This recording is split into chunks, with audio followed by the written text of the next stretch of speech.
A 1967 Ford Mustang, fastback, midnight blue, every bolt original, every panel untouched, and locked inside its dashboard, a sealed letter that will unravel 15 years of lies, expose a corporate empire built on theft, and force two broken people to finally face the truth they have been running from their entire lives.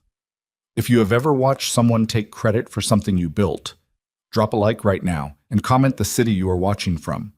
I want to see how far this story travels. Stay with me until the end, because nothing about this one is simple. The garage had its own smell. That was the first thing people noticed when they walked in. Not the car, not the darkness, not the 40 years of undisturbed silence pressing against the walls like something alive.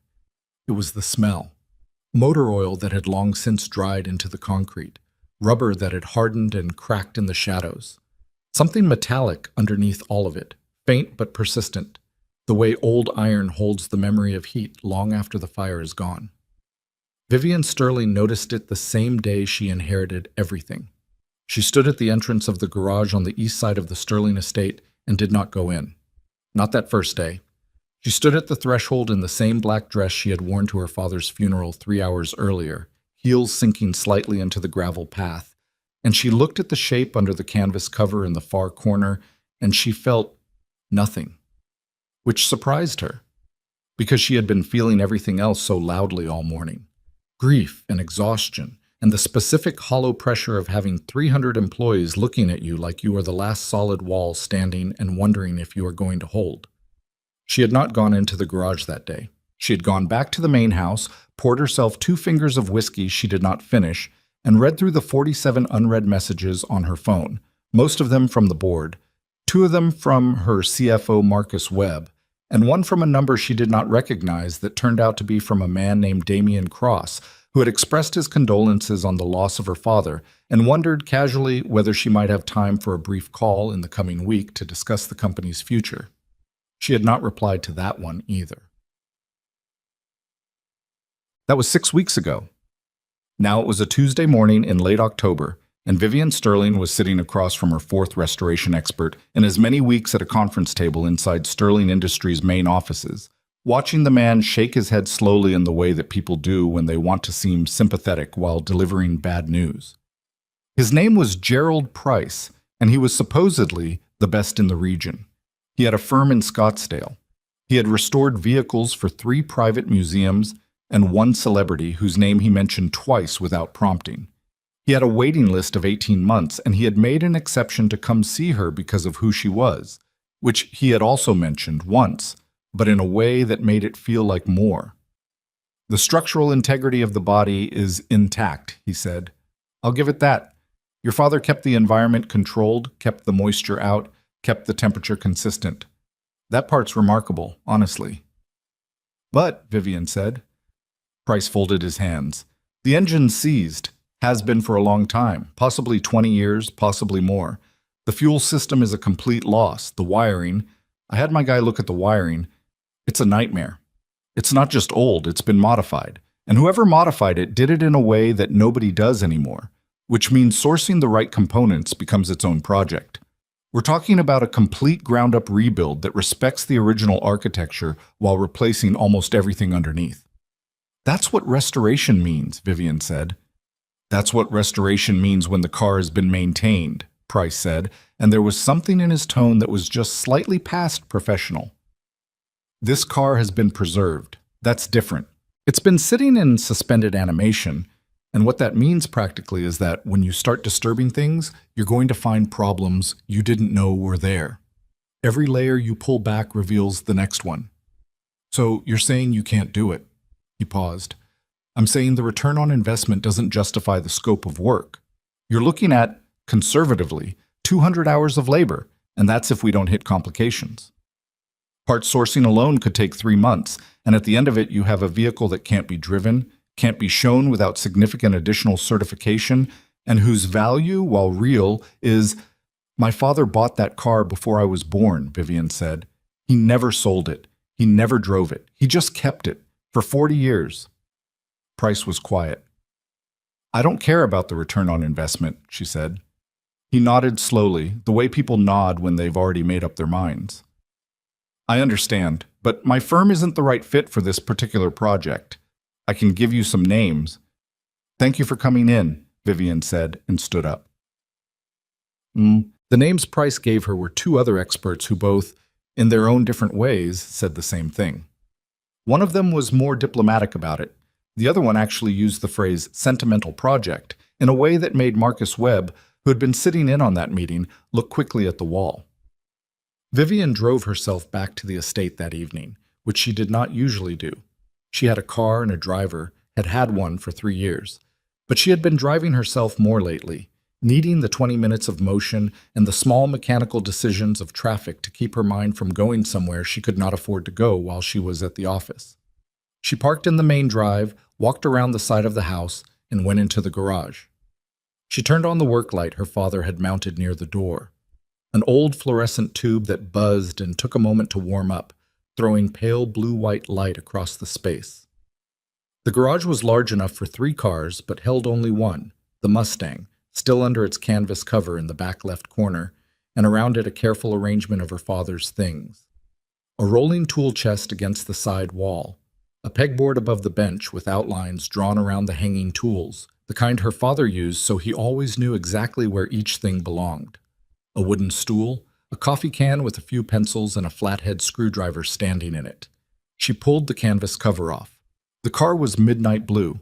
She had known that, had been told that, but the photograph she had found in her father's desk did not prepare her for the actual color, which was deep and layered, the kind of blue that looked almost black in shadow and then revealed itself as something richer when the light caught it straight on. The chrome on the grille was yellowed in places and spotted with 40 years of very slow oxidation, but the lines of the car underneath were exactly what they were supposed to be.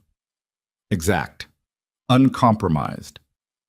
A 1967 Mustang Fastback in the specific configuration her father had ordered from a dealer in 1982 when the car was already 15 years old and other people were treating it like ordinary used inventory.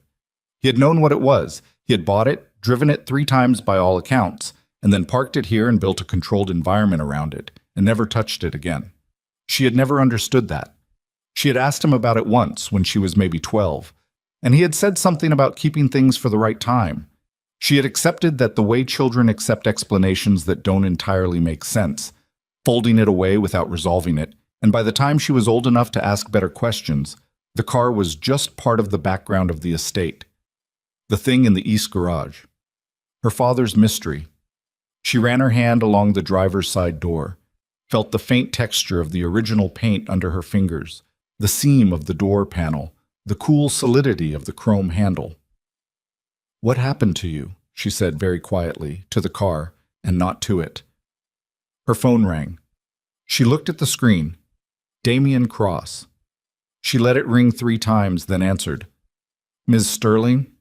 His voice was one of those voices that had been trained, not by a coach necessarily, but by years of being listened to in rooms where that mattered. Warm, controlled, carrying just enough weight to land without pushing. "I hope I'm not interrupting your evening. What do you want, Mr. Cross?" A pause. Not a surprised one. He had been expecting directness, probably preferred it, because it let him set the pace of bluntness on his own terms. "I wanted to follow up on my message from a few weeks ago. I know you've been managing a great deal since your father passed, and I've been conscious of that, but I think you know why I'm calling. You want to discuss the board vote. I want to discuss the company's future," he said, "which, at the moment, involves a vote, 6 weeks out. I have significant backing, Vivian. May I call you Vivian?" "No." Another pause, shorter. "I have significant backing, Ms. Sterling, and I think if you looked honestly at what I'm proposing, you'd see it isn't hostile. It's a takeover. It's a recapitalization and governance restructuring that would—" "Mr. Cross?" Her voice was steady. She was still looking at the Mustang. "My father built that company. I've worked there since I was 22. I know every person in that building by name, and I know what your restructuring actually means for them. So let's not dress this up. Your father's company," Cross said, with a slight shift in tone that was subtle enough to be dismissed and intentional enough to register, "has been underperforming for 3 quarters. The board is aware of that. Some of them are very aware of it." The board will vote according to what's right for the company. I hope so, he said. I genuinely do. Good night, Ms. Sterling. The line went dead. Vivian stood in the garage for another minute, phone in her hand, looking at the car. Then she made a decision. She found the name through an unlikely chain. Marcus Webb had a brother-in-law who managed a small industrial property on the edge of Dunmore, a secondary city about 40 minutes from the Sterling estate. The brother-in-law, a practical, unimpressed man named Carl, who had never met anyone he considered truly impressive, had a tenant in Unit 7 of the property who paid rent on time every month, worked odd hours, and had once, over the course of a single weekend, brought a 1969 Chevrolet Camaro back from what Carl described as basically a pile of expensive rust without making any kind of fuss about it. Carl did not use the word genius. Carl used the word weird. He said the guy was weird about cars. Like there was something wrong with him, except the cars came out perfect, so you couldn't exactly call it a problem. The name was Ethan Mercer. Marcus mentioned it to Vivian the way you mention a long shot, with a disclaimer already built in, as if he needed to protect himself from responsibility for the outcome. He doesn't have a business really. He's just a guy who works on cars. Carl says he's good, but I don't know what that means in terms of... Set up a meeting, Vivian said. He doesn't really do... Carl says he mostly just takes on work when he feels like it. He's turned down stuff before. Set up a meeting, Marcus. The shop was not what she expected.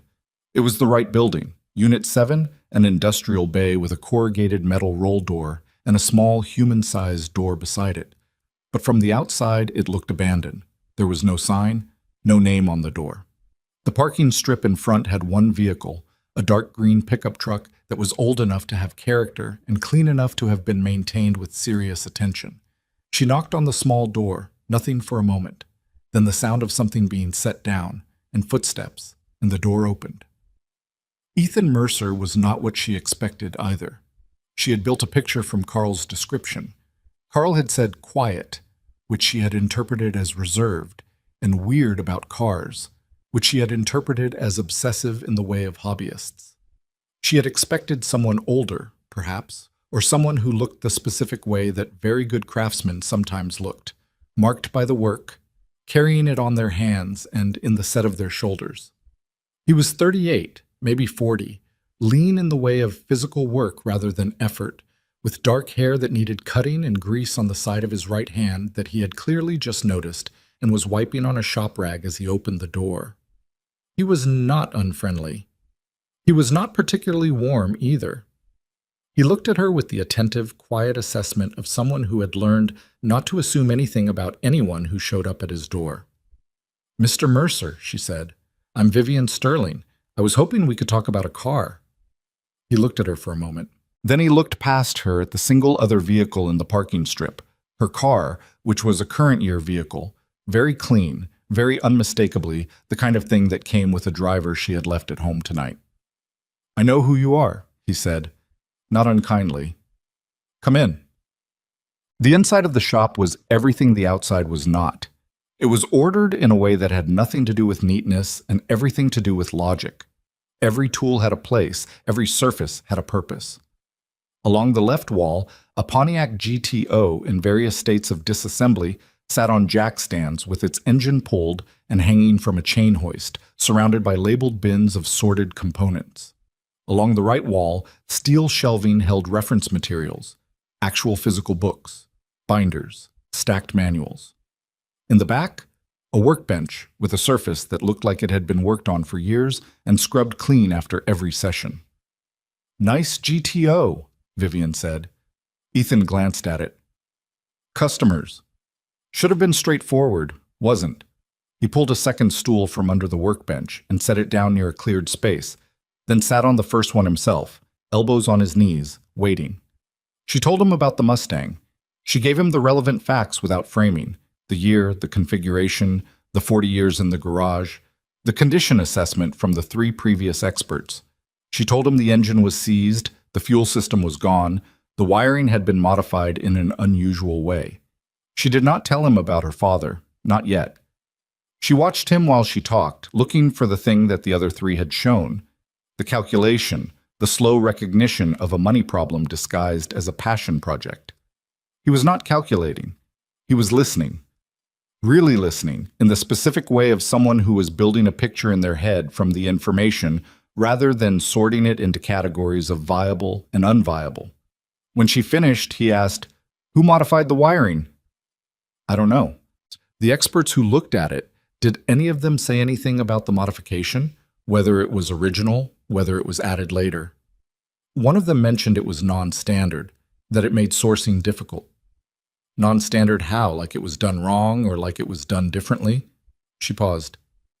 He said, "Whoever modified it did it in a way that nobody does anymore." Something shifted in Ethan's expression. It was not large. It was the kind of thing that would be invisible to most people, a very slight change in attention, like a frequency had shifted somewhere behind his eyes. He did not pursue it. He folded the information away and moved on.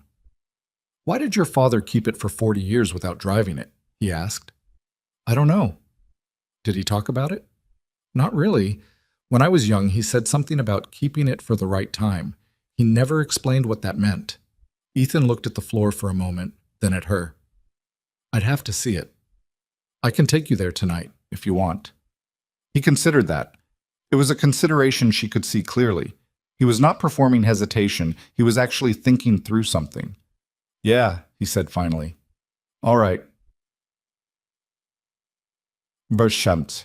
The drive took 40 minutes. They made it in near silence, which was not uncomfortable.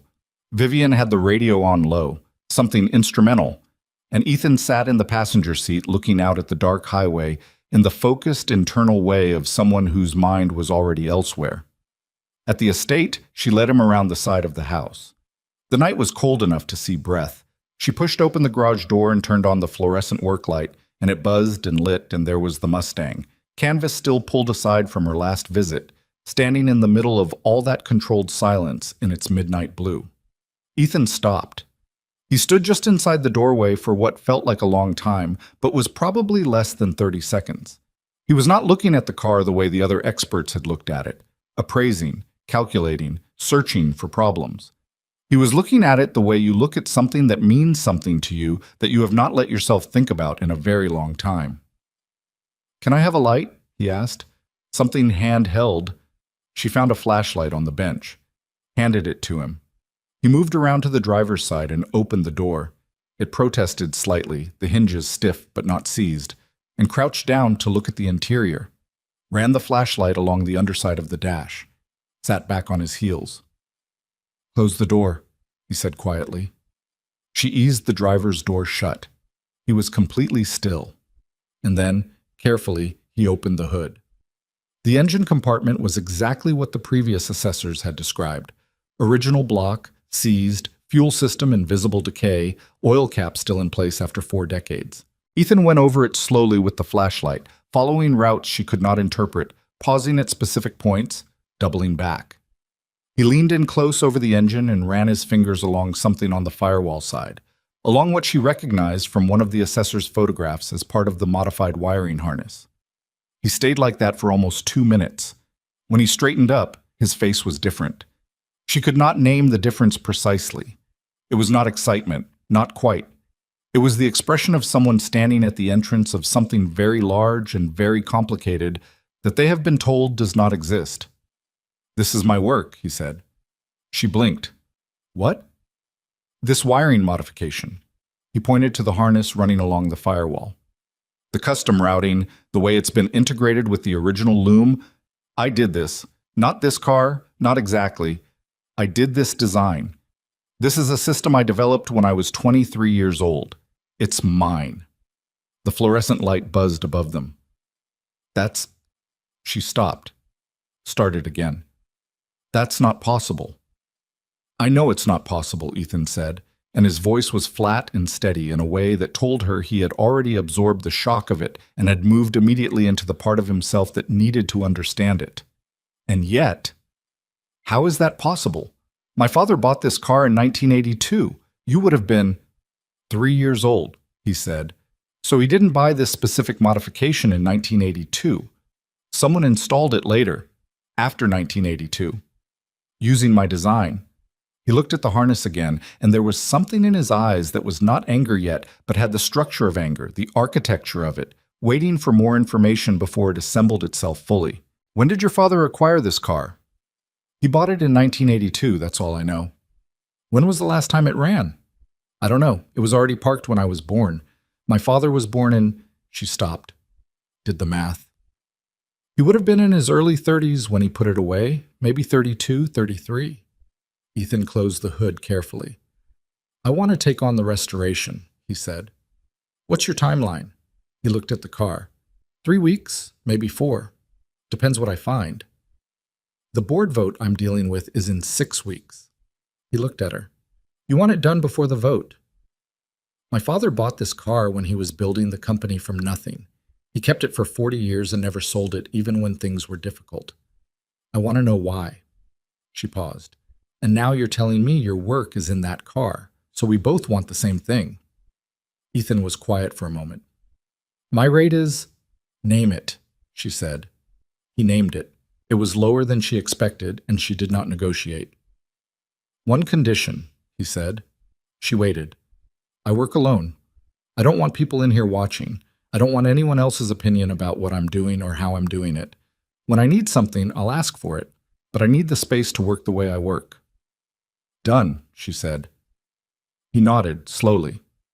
He was looking at the car again with that same expression, the one she couldn't fully name, something between recognition and grief. What happened? She said. Not really a question. 15 years ago. What happened? His jaw tightened almost imperceptibly. That's a long story. I've got time. Not tonight, you don't, he said. Tonight I need to sit with this car and figure out what it's going to take. The story can wait. She accepted that. She did not know why she accepted it so easily. She was not generally a person who deferred, but there was something in the way he said it that was not dismissal. It was the voice of someone who had carried something heavy for so long that they had stopped trying to explain the weight to anyone and had simply learned to walk with it. She left him in the garage. Well, he stayed until 2 a.m. Vivian learned this from the estate's security system, which logged the garage light going out at 2:17 a.m. She was in the main house by then, at her desk, going through the corporate documentation she had been assembling for the board, financial records, governance reports, the trail of acquisitions and restructuring proposals that had been quietly building in Cross's direction for at least 2 years before her father died. Her father had known. That much was clear from the documentation. He had been tracking Cross's accumulation of influence on the board, building counter-arguments, preparing.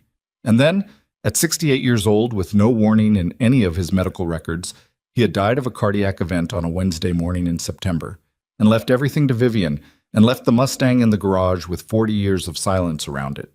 She found herself thinking about Ethan Mercer's face when he had touched that wiring harness. This is my work, said with the absolute certainty of a craftsman who knows their own hand, the way a painter knows their own brushstroke, or a writer knows a sentence they built, that bone-level recognition that requires no external confirmation. She did not know the story yet, but she understood enough of its shape to know that it was not simple, and that it touched her father in ways she had not expected when she walked into that garage 6 weeks ago. She worked until midnight, then put the documents away and went to bed, and stared at the ceiling for 20 minutes before sleep took her under. He came back the next morning at 7. She was awake. She was always awake by 6, had been since childhood, a habit her father had installed in her early, and that had never left. She watched from the kitchen window as Ethan's dark green truck came up the drive, went around the east side of the property, and parked outside the garage. He got out, stood for a moment looking at the building, and went inside. She poured a second cup of coffee and considered bringing it to him. She decided against it. He had said he needed the space, and she respected that. But she stayed near the kitchen window longer than she needed to, listening to the estate settle around her in the early morning quiet, thinking about wiring harnesses and sealed garages and a man her father had apparently known about, or at least whose work her father had apparently known about, for 15 years of silence. At 8:30, her phone rang. Not Cross this time. One of the board members, a man named Richard Holloway, who had been with the company since her father's early days, and who had, in the last month, been increasingly difficult to read. Vivian, he said, do you have a few minutes? Of course. I've been getting calls. He said it carefully, the way Richard always said things he had been thinking about for a while before saying them. From Cross's side, more specifically about the restoration project. She went still. What about it? They're saying you've brought in someone with a problematic history, fraud allegations, that you're making a poor judgment call during a critical period for the company. A pause. I told them I'd pass it along. I want you to know I'm not. Where did they get that information, Richard? I don't know. It came through one of Cross's associates. Vivian, I think you should know that if this becomes a board-level story, an optics issue, it complicates things. Thank you for telling me, she said. Her voice was even. She had practiced even since she was 12 years old, and her father had told her that the people who moved fastest in a crisis were the ones who did not show the floor falling out. I'll handle it. She hung up. She stood in the kitchen for a moment. Outside the window, the east garage sat quiet, the fluorescent light probably already on inside, Ethan Mercer already deep in the mechanical archaeology of a car that had been waiting in the dark for 40 years. Cross had already found him. Whatever was in Ethan Mercer's past, whatever story he had said would wait until another night, it was about to stop waiting. She set down her coffee cup and went to get her coat. When she pushed open the garage door, Ethan was under the car on a rolling creeper, working with a flashlight and what sounded like a manual impact wrench, taking something apart with the patient, methodical rhythm of someone who was not rushing and could not be made to. He rolled out from under and looked up at her. Cross knows you're here, she said. He's already moving against you with the board, using something from your past. Ethan sat up. He had grease on both hands now and a faint mark on his jaw where he had unconsciously touched his face. He looked at her for a moment without surprise, not as though he had expected this specifically, but as though he had been expecting the category of thing. You want to know the story, he said. You're going to have to tell me eventually. He was quiet for a moment. Then he stood up, wiped his hands, walked to the wooden stool by the bench, and sat down. 15 years ago, he said, I was 23. I was working for an engineering firm called Hartwell Automotive in Dunmore. Small firm, specialty work, performance modifications, custom systems. I was there for 2 years, and in that time I developed a proprietary wiring integration system that the company filed a patent on. The company filed it, not me. My name was in the original technical documentation, but not on the patent. That's not unusual, Vivian said carefully. No. What was unusual was that 6 months after the patent was filed, I was accused of stealing proprietary designs from a competitor firm, copying their system and presenting it as my own original work, which was false. The system I developed was mine, but the competitor had files, documentation that appeared to predate my work, and Hartwell, instead of standing behind their own employee and their own documentation, made a business decision. He said business decision with a quietness that was worse than bitterness. They dropped you, she said. They fired me, issued a public statement distancing themselves from the allegations, and cooperated with the competitor's legal team. The case never went to full trial because I couldn't afford to fight it, and Hartwell had already abandoned their own evidence. I lost my license, my reputation, every professional reference I had. I was 23. A pause. It took me 4 years to get back to doing any kind of work. Small stuff, cash jobs, word of mouth. Building back something nobody could take away by signing a piece of paper. Vivian looked at the Mustang. The wiring system in that car, she said, is mine, Ethan said, which means someone took my design, after I was accused of theft, which is its own particular cruelty, and installed it in this car, which apparently belongs to your father, who apparently kept it for 40 years without telling anyone why. He looked at her steadily.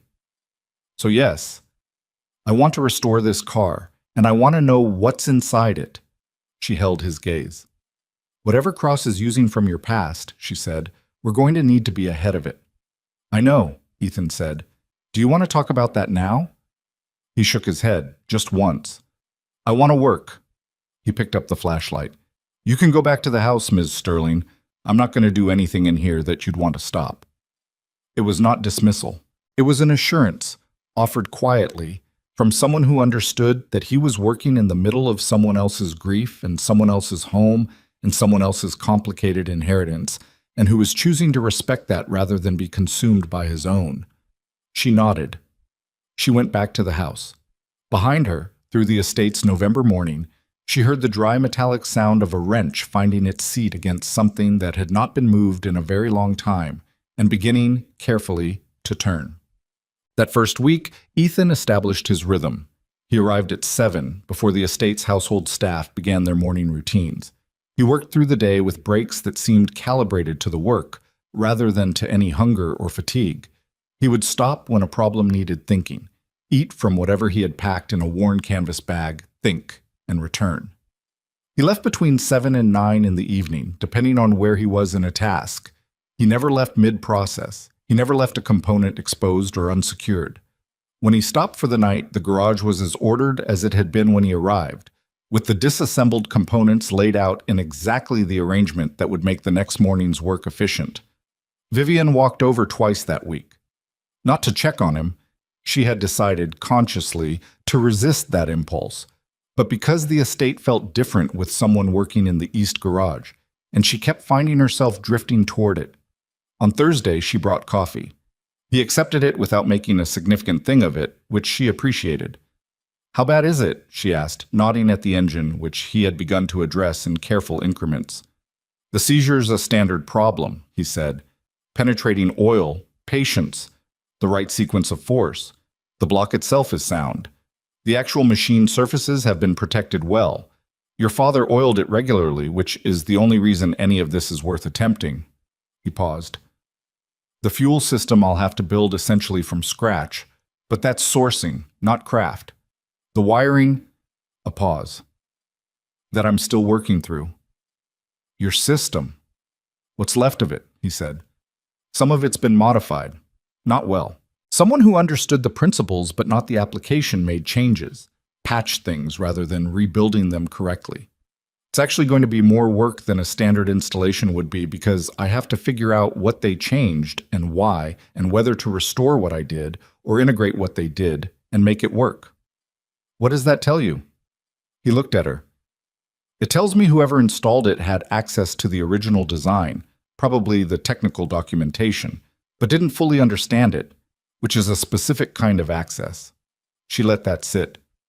"Ethan," she said, "did you ever have any contact with my father? Before this?" He shook his head. "No. I knew of Sterling Industries. Everyone in this part of the state knows Sterling Industries. But I never had any direct... No." "Did you know anyone who worked for Hartwell who might have later come to Sterling?" "Possibly. I didn't track those people." A pause. "I didn't track much from that time, honestly. It was easier not to." She understood that. She took her coffee and walked back to the house. And that evening, instead of reviewing the corporate documents, she pulled out the boxes she had taken from her father's study after he died. The personal ones. The ones that were not financial records or business correspondence. Photographs. Letters. A leather journal he had kept intermittently through his 50s that she had been putting off reading. She opened the journal. She was looking for a name. She did not know which name. She was looking for Ethan Mercer's name, or the name of the firm that had destroyed him, or the name of whatever thread connected a 23-year-old mechanic's proprietary design to a midnight blue Mustang sitting in a private garage 40 minutes from nowhere. She read for 2 hours. She did not find Ethan's name, but on a page dated 11 years earlier in her father's careful, deliberate handwriting, she found a sentence that stopped her cold. "The Hartwell situation has continued to trouble me. I don't know that what I did was right. I know that it was practical. I'm not certain those are the same thing anymore." She sat with that sentence for a long time. Then she closed the journal, put it back in the box, and sat in her father's study in the dark, listening to the November wind move through the trees on the east side of the estate and thinking about the difference between practical and right. On day 9, Ethan found the letter. He was working behind the dashboard on the driver's side, carefully tracing the wiring harness where it ran through the firewall and along the interior structures, cataloging the modifications made by whoever had worked on it after him. His fingers found the edge of it first, Something flat and stiff, tucked into the gap between the rear face of the dashboard casing and the firewall insulation, placed there deliberately, placed there a long time ago. He eased it out. It was an envelope. Standard letter size, sealed with an adhesive flap. The paper had yellowed at the edges and gone slightly soft with age, but the seal was intact. On the front, in handwriting he did not recognize, were 2 words, for Vivian. He held it for a moment. He did not open it. He did not hold it up to the light. He did not examine the seal or try to read through the paper. He set it very carefully on the bench, propped against the coffee can with the pencils in it, and went back to work.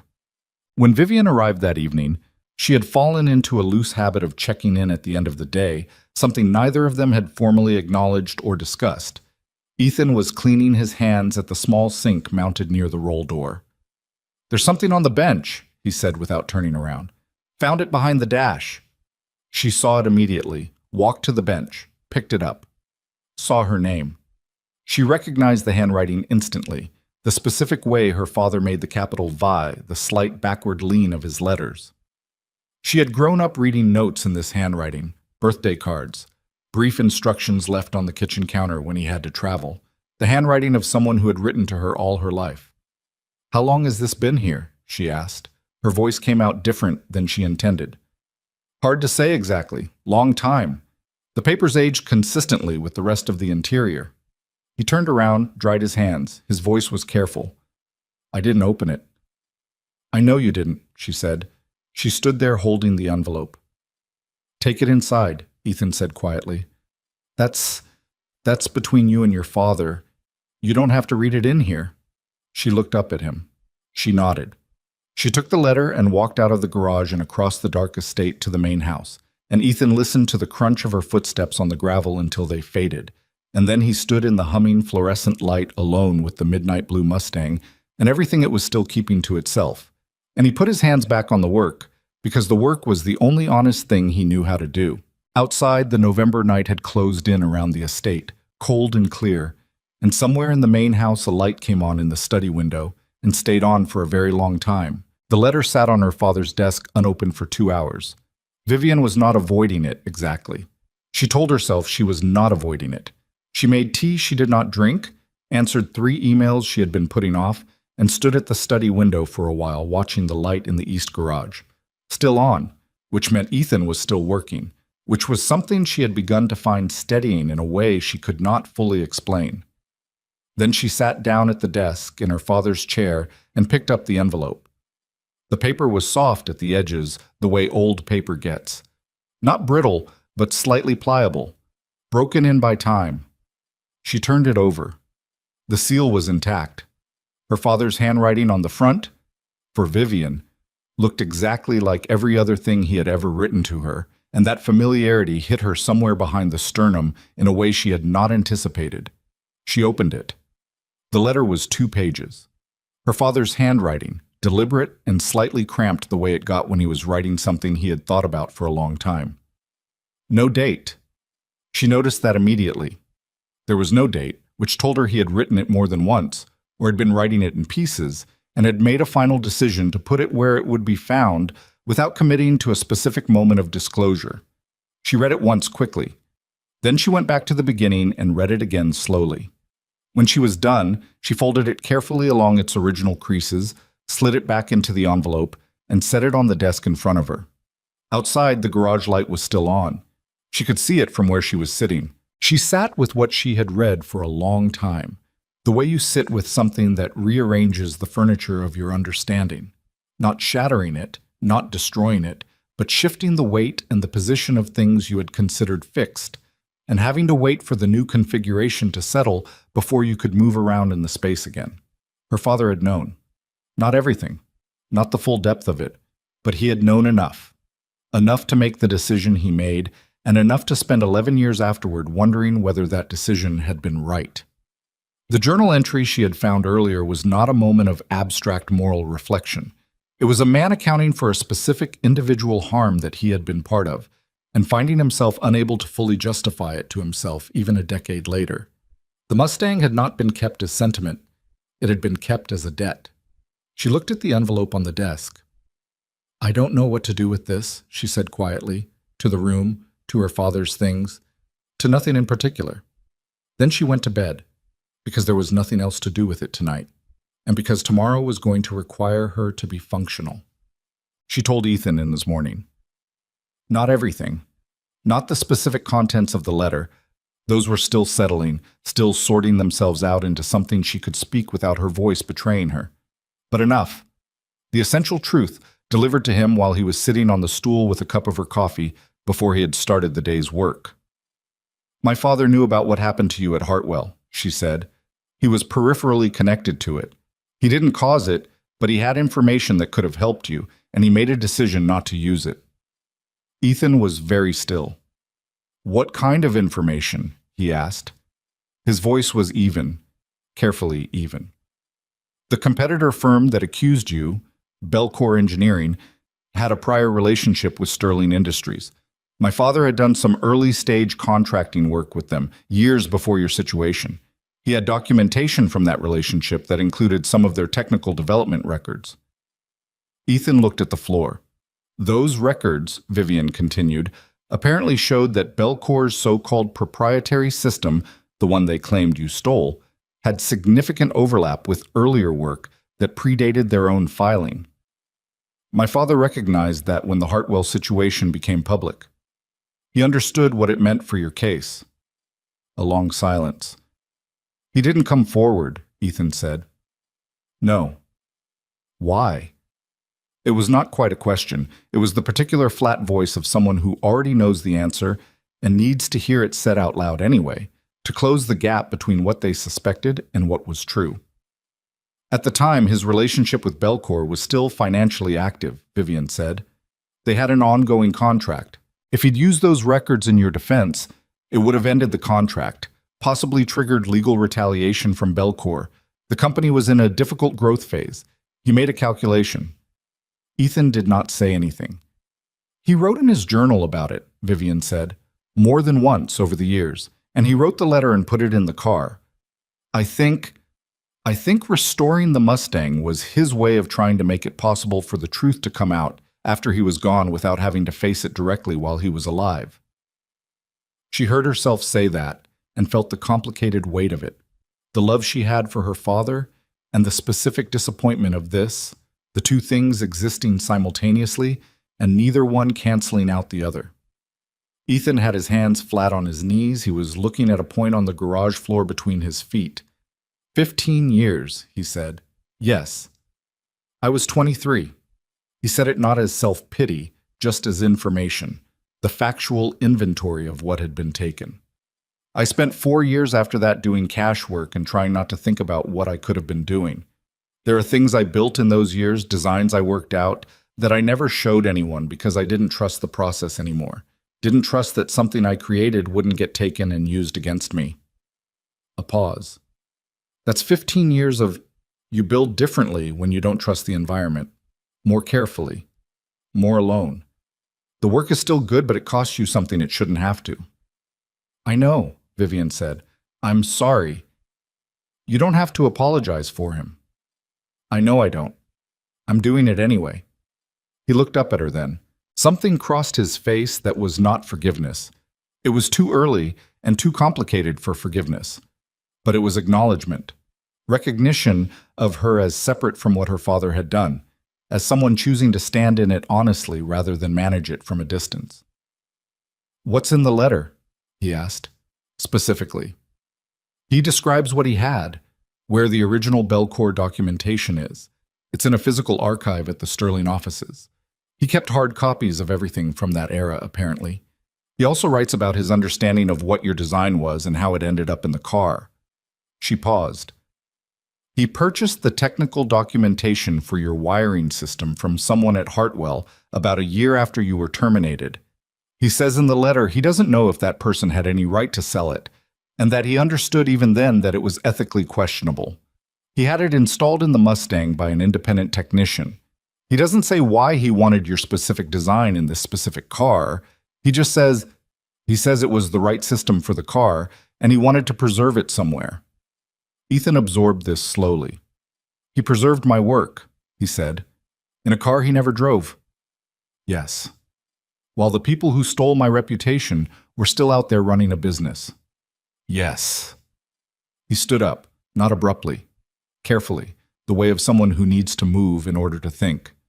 He walked to the Mustang and put his hand on the hood, not looking at it but feeling it under his palm the way a blind person feels a face. I need to keep working, he said. I need to think with my hands right now. Is that all right? Of course, she said. She left him to it.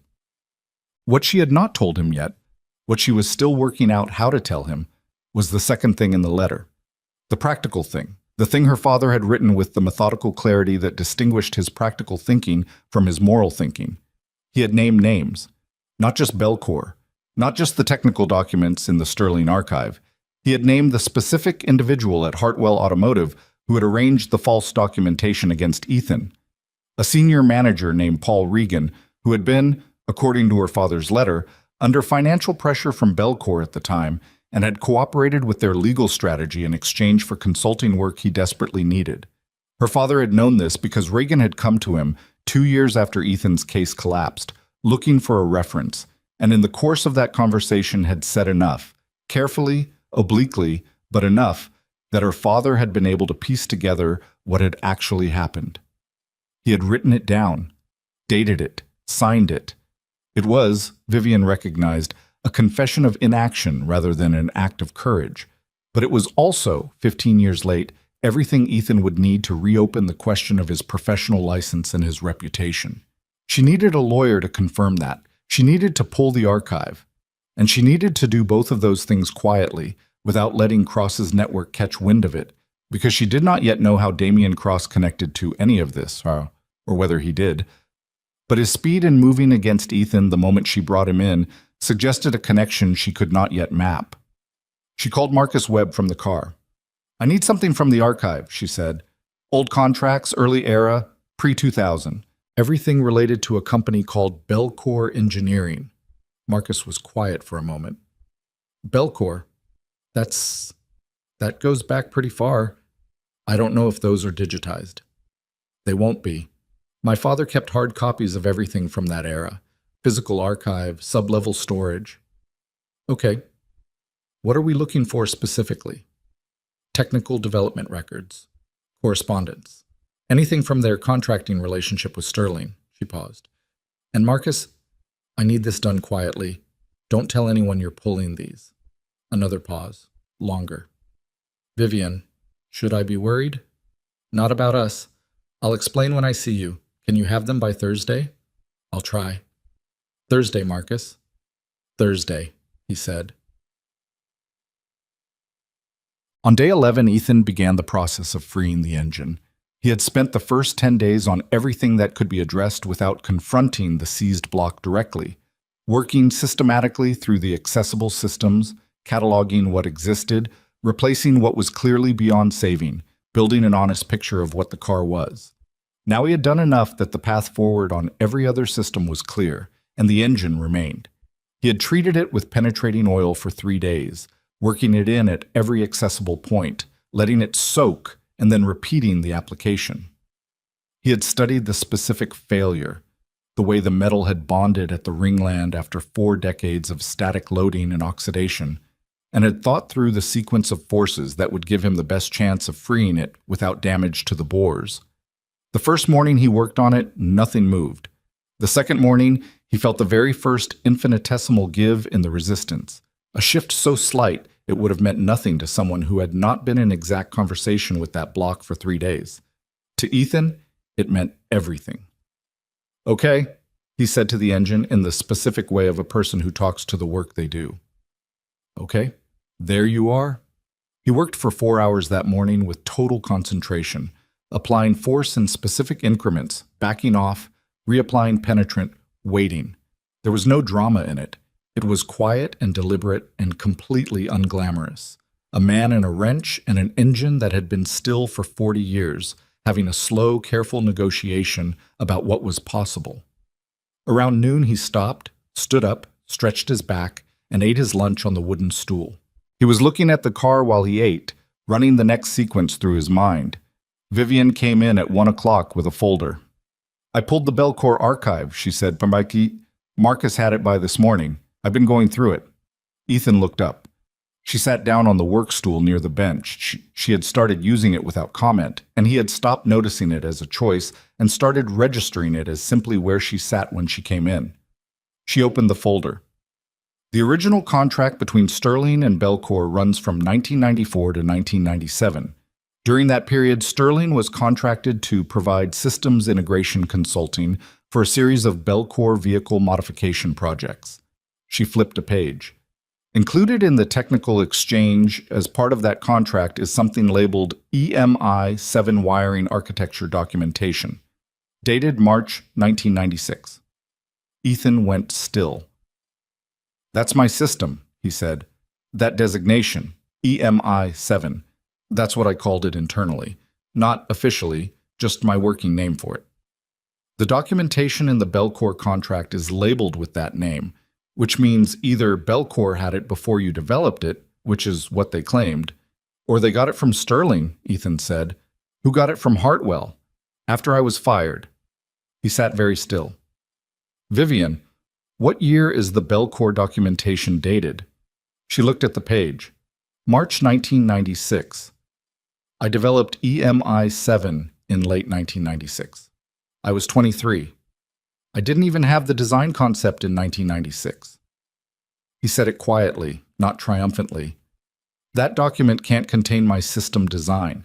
If it's labeled EMI 7, either they backdated it or someone, after I was fired, gave them my documentation and they inserted it into an older contract file to give it a 1996 date. Vivian was looking at the pages with a different expression now. There's something else, she said. The paper in the file, the physical paper, it doesn't match. She held it up. The rest of this contract is printed on a letterhead paper that Sterling used in the mid-90s. This specific page, the technical documentation, is printed on a slightly different paper stock. Same heading, same format, but the paper is different. They manufactured evidence, Ethan said. It was not surprise. It was the specific sound of a suspicion you have held for 15 years finally acquiring a material form. They backdated a document and inserted it into a historical contract file to give it provenance. And your father had those files, Vivian said, which means at some point he looked at them closely enough to notice, and he knew what it meant. The garage was very quiet. He had everything, Ethan said. Not with anger, with a kind of exhausted wonder. He had the paper discrepancy. He had the timeline. He had Regan. Yes.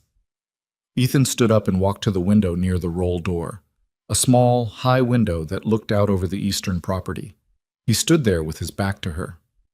What are you going to do with this? He asked. I'm going to a lawyer, she said. Tomorrow. With these files and my father's letter, I want a professional assessment of what we have and what it can do. She paused. But Ethan, I want to ask you something first. He turned. What do you want from this? She asked. Not what would be fair, not what's technically possible. What do you actually want? He looked at her for a moment. The late afternoon light from the high window caught the side of his face, and he looked tired in a way that had nothing to do with the work he had been doing today and everything to do with the work he had been doing for 15 years. I want my name back, he said. That's it. Not compensation, I don't want a settlement or a payment. I want the record to say what actually happened. I want the people who knew and stayed quiet to have to say it out loud. A pause. That's probably too simple. It's not simple at all, she said. But it's clear. And clear is good. She saw the lawyer the following day. His name was Nathan Greer, and he had been Sterling Industries' primary outside counsel for 6 years. He was the kind of lawyer who listened with his entire body, leaning slightly forward, making no notes until he was completely certain he understood something, and then writing very fast. Vivian gave him the full picture, the Belcour documentation, the paper discrepancy, her father's letter, the timeline of Ethan's case, and the collapse of it. Greer was quiet for a while after she finished. The letter is extraordinary, he said. Your father was a careful man. The specificity of what he's documented, the Regan conversation, the dates, His own recognition of the paper discrepancy. It's more than most people would put in writing. He had 15 years to think about what to write, Vivian said. For a professional license appeal, for defamation remediation, this is strong. Not a guarantee, but strong. He looked at the folder. The challenge is that Belcor may no longer exist as an operating entity. If they've restructured or dissolved, they were acquired in 2018, Vivian said, by a holding company called Crestline Capital, which is, as of last year, part of a portfolio operated by Damian Cross. Greer looked up from the folder. Say that again, he said. She said it again. He sat back in his chair. He had the expression of someone who has just seen a pattern they should have looked for earlier snap suddenly into focus. That's not a coincidence, he said. No, Vivian said. It's not. Cross called that afternoon. Vivian was back at the estate, sitting at the kitchen table with the Belcor documents spread in front of her, cross-referencing dates, when her phone lit up with his name. She let it ring once, twice, and then answered. Ms. Sterling. The same voice, the same controlled warmth. I understand you've been in your corporate archive recently. She felt the cold move through her the way it does when the threat stops being abstract. He had someone in the building, someone who had watched Marcus pull those files, or who had access to the archive log, or who had been placed close enough to her operation that her movements were visible to him in near real time. I keep up with my own company's records, she said. That's generally considered a quality in a CEO. Of course. A pause. I want to be direct with you, because I think you're a direct person, and I respect that. What you're looking into right now, this Hartwell business, it has nothing to do with the board vote. It has nothing to do with Sterling Industries. It's a private matter involving a private individual who, frankly, was found to have very serious professional and ethical issues 15 years ago. Found by whom? By the appropriate parties, Cross said. The record is what it is. The record, Vivian said, is something I've been looking at very carefully over the last few days. And what I'm finding is that the record has some interesting features. A brief pause. Not the prepared kind. The kind where someone is recalibrating. I'd be careful, Cross said. And now the warmth was thinner, the underlying temperature of it coming through. What you're implying has professional and legal implications. For you, not just for Mercer. Oh, I'm not implying anything, she said. I'm stating that I have documentation in my company's archive from a contract that predates my father's death by 30 years that raises significant questions about the veracity of a professional fraud case. That's not implication. That's a file cabinet. He did not respond immediately. The vote is in 5 weeks, he said finally. I'd encourage you to focus on what matters. I am, Vivian said. Good night, Mr. Cross. She ended the call and sat still for a moment, heart going slightly faster than normal. Not from fear exactly, but from the recognition of the scope of it. Cross knew. Cross had known, possibly for some time, that the Belcor acquisition brought with it certain liabilities, certain buried histories that would become dangerous if they surfaced. Ethan Mercer, apparently left alone in the industrial unit in Dunmore for 15 years, had probably seemed like a closed chapter. He was not a closed chapter anymore. She called Marcus Webb. I need the corporate archive locked down, she said. No access without my direct authorization, and I need an audit of who's accessed sub-level storage in the last 30 days. Vivian, tonight, Marcus, and find out how Cross knew I pulled those files. A pause. You think we have someone? I think someone is watching us closely and reporting what they see. I need to know who. She heard him exhale. I'll start tonight. After she hung up, she went to the garage. Ethan was still working. It was past 7. She had lost track of time during the call with Cross. Bent over the engine bay with his flashlight, his movements small and exact. She stood in the doorway for a moment without saying anything. He looked up. Cross called me, she said. He knows about the archive. He knows I've been looking at the Belcor files. Ethan set down the flashlight. How? Someone in our building. I don't know who yet. She came inside and stood near the bench. He also told me to be careful. Framed it as a warning, but it wasn't really. Ethan leaned against the Mustang, arms crossed, not defensively, thoughtfully. He's moving faster now. Yes, because he knows what you found means something. Because Belcour is his, she said. It's been his for 8 years, which means whatever liability is buried in that Hartwell case is his liability now. She watched his face. This isn't just about your reputation. If the fraud case against you falls apart, it potentially opens Belcour, and by extension Cross, to significant legal exposure. Ethan was quiet for a moment. So he's not just trying to take your company. He's trying to shut down an inconvenient history before it becomes a current problem. That's what I think. And the board vote is the mechanism. If he gets control of Sterling, he controls the archive. He controls what stays buried. She paused. We have 5 weeks. Ethan looked at the car, then at her. The engine's close, he said. Another few days, maybe a week. Once the engine's free, everything else moves faster. The car isn't what matters here, Vivian said. The documents. The car matters, he said, not interrupting exactly, but with a quiet firmness. It matters because your father made it matter, because he hid the truth inside it and built something around that truth. Restoration. He chose restoration as the frame. He didn't leave the documents in a filing cabinet. He put a letter in a car that needed to be worked on to be found. He paused. I don't think that was random. I think he needed someone to care about the car first, to approach it as worth saving, so they'd understand the rest of it the same way. Vivian looked at the Mustang, at the midnight blue of it under the fluorescent light, the chrome catching it faintly, the specific, elegant brutality of those lines that had not changed in 40 years. You really think he planned all of it that carefully? I think he planned it as carefully as a man can plan something he's also ashamed of, Ethan said, which is to say, imperfectly, with gaps and rationalizations and some hope that someone else will make better use of it than he did. She did not say anything for a moment. How did you end up here? She asked. Not the practical story. She had heard the practical story.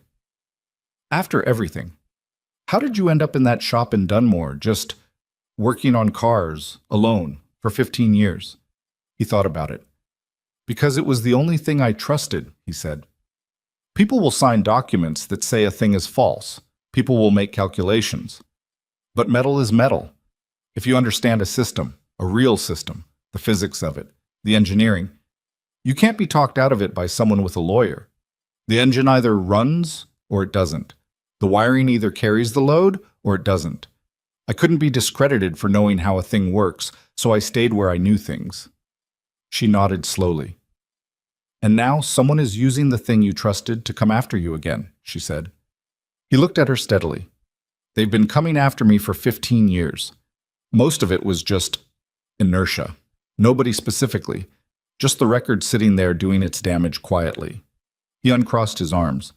Having an actual opponent is almost easier. At least it has a shape.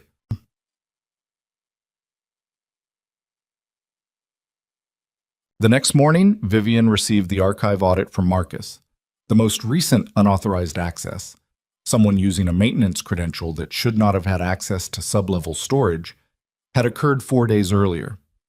The credential belonged to a facilities contractor, a man named Dennis Hoyle, who had been brought in 8 months ago through a staffing agency. The agency, when Marcus traced it, had a Crestline Capital Company as a subsidiary client in its commercial portfolio. Dennis Hoyle had not come to work that morning. His locker was empty. Vivian sat with that information for a long time. Cross had placed someone inside her building 8 months ago, before her father died, which meant the plan to move on Sterling Industries had been in motion for at least that long before the official grieving period, long before the first polite phone call offering condolences. Cross had been preparing the ground while her father was still alive. She thought about her father, in his final months, tracking Cross's accumulation of board influence, writing careful counterarguments, working to protect the company on one front while the infiltration came from another. She thought about the Mustang in the East Garage, and the letter behind the dashboard, and the weight her father had apparently carried for 11 years in writing. She called Nathan Greer. We need to move faster on the Hartwell documentation, she said. I think Cross knows the timeline. How much faster? 2 weeks. I need a formal legal assessment, something that could be submitted to a licensing board, in 2 weeks. I know it's fast. Can you do it? A pause. I can have something preliminary in 2 weeks. A full submission takes longer. Preliminary is enough for now. I need it to exist as a document. All right, Greer said. Send me everything you have. On day 15, Ethan felt the engine give. Not completely. Not the roar of a first start.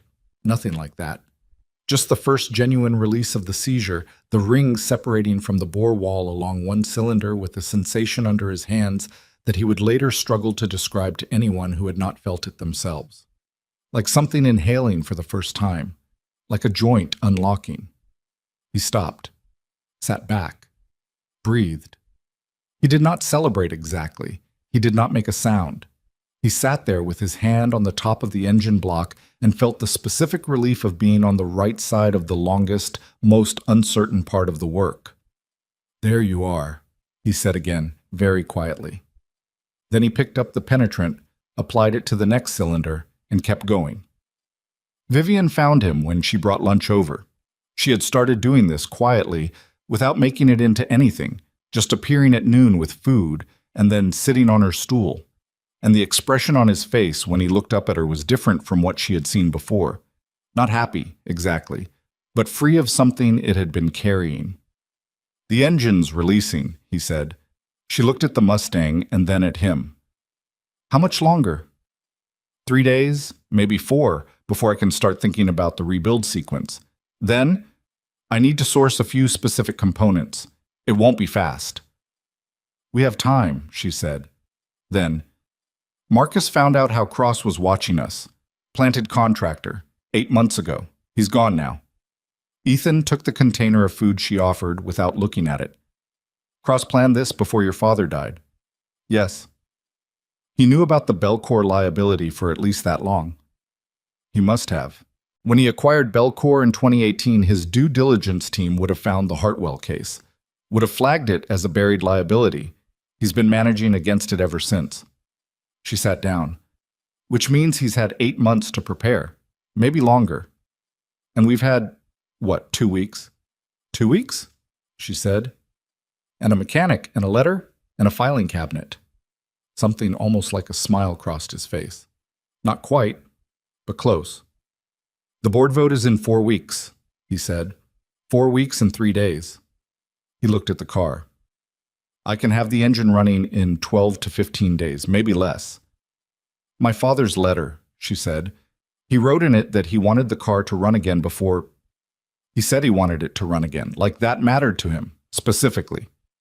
Ethan was quiet for a moment. He seemed to be thinking about something he had not said yet. When I was working behind the dash, he said, finding the letter, I noticed something else, behind where the letter was sitting, on the firewall, underneath the insulation. He paused. There's a secondary compartment, small, built into the firewall cavity. I haven't opened it. Vivian set down her food. Why haven't you opened it? Because I'm not certain what's in it, he said. And I wanted to tell you about it before I did. She looked at the car. Open it, she said. Not today. I need to finish the engine work on this cylinder first, and that cavity is... It's in a position where getting to it properly means pulling more than I want to pull today. He met her eyes. Tomorrow morning. You should be here. She nodded. Outside, the November sky had gone gray and flat. The particular gray of late autumn that settles like a lid over everything, and the wind was moving through the oak trees on the east side of the property with the low, cold sound of something being slowly emptied out. Inside the garage, the fluorescent light buzzed its steady, indifferent note, and the Mustang sat in the middle of all that patient work, carrying whatever it still had left to give up. Vivian ate her lunch on the wooden stool, and Ethan went back to the engine, and neither of them talked for a while, and that silence was not empty. It had the weight and texture of something being built between two people who had each spent a long time doing difficult things alone, and were still in the early, careful process of learning what it meant to do something difficult together. The secondary compartment was smaller than either of them had expected. Ethan reached it the following morning by removing a section of firewall insulation that had been re-adhered at some point after the original installation. The adhesive was different from the factory material, slightly newer, the kind of detail visible only to someone who had been living inside this car's architecture for more than 2 weeks. Behind the insulation, built into the firewall cavity with what looked like a custom fabricated bracket, was a flat steel box roughly the size of a hardcover book, sealed with a simple latch that had oxidized but not fused. Vivian was standing behind him and slightly to the left, close enough to see without crowding. She had come in at 7:15 before he had even started the tools for the day, and had been standing there quietly while he worked his way through the insulation removal, not asking questions, not rushing it. He freed the latch with a small flathead and opened the box. Inside, wrapped in a layer of oilcloth that had preserved it almost perfectly, was a bundle of documents. Paper, folded and stacked, held together with a binder clip that had left a faint rust mark on the top sheet. Underneath the documents was a single photograph, face down. Ethan lifted the bundle out carefully and set it on the bench without unfolding it. Then he picked up the photograph and turned it over. It was a picture of a young man, maybe 22 or 23, standing beside a partially disassembled engine on a workbench. The young man was lean and dark-haired and was looking at the camera with the slightly uncomfortable expression of someone who does not enjoy being photographed but has submitted to it. In the background, a pegboard of tools. On the workbench beside the engine, handwritten notes on a yellow legal pad. Vivian looked at the photograph, then at Ethan. Ethan was looking at it too, and the expression on his face was something she had not seen before. Not quite recognition, something more complicated than recognition. The expression of a man looking at a version of himself from a time when everything that defined him was still intact, and he did not yet know what was coming. "That's you," she said. 23, he said. "That was taken at Hartwell. I remember that engine. It was a customer's, 68 Corvette." A pause. "I don't know who took it."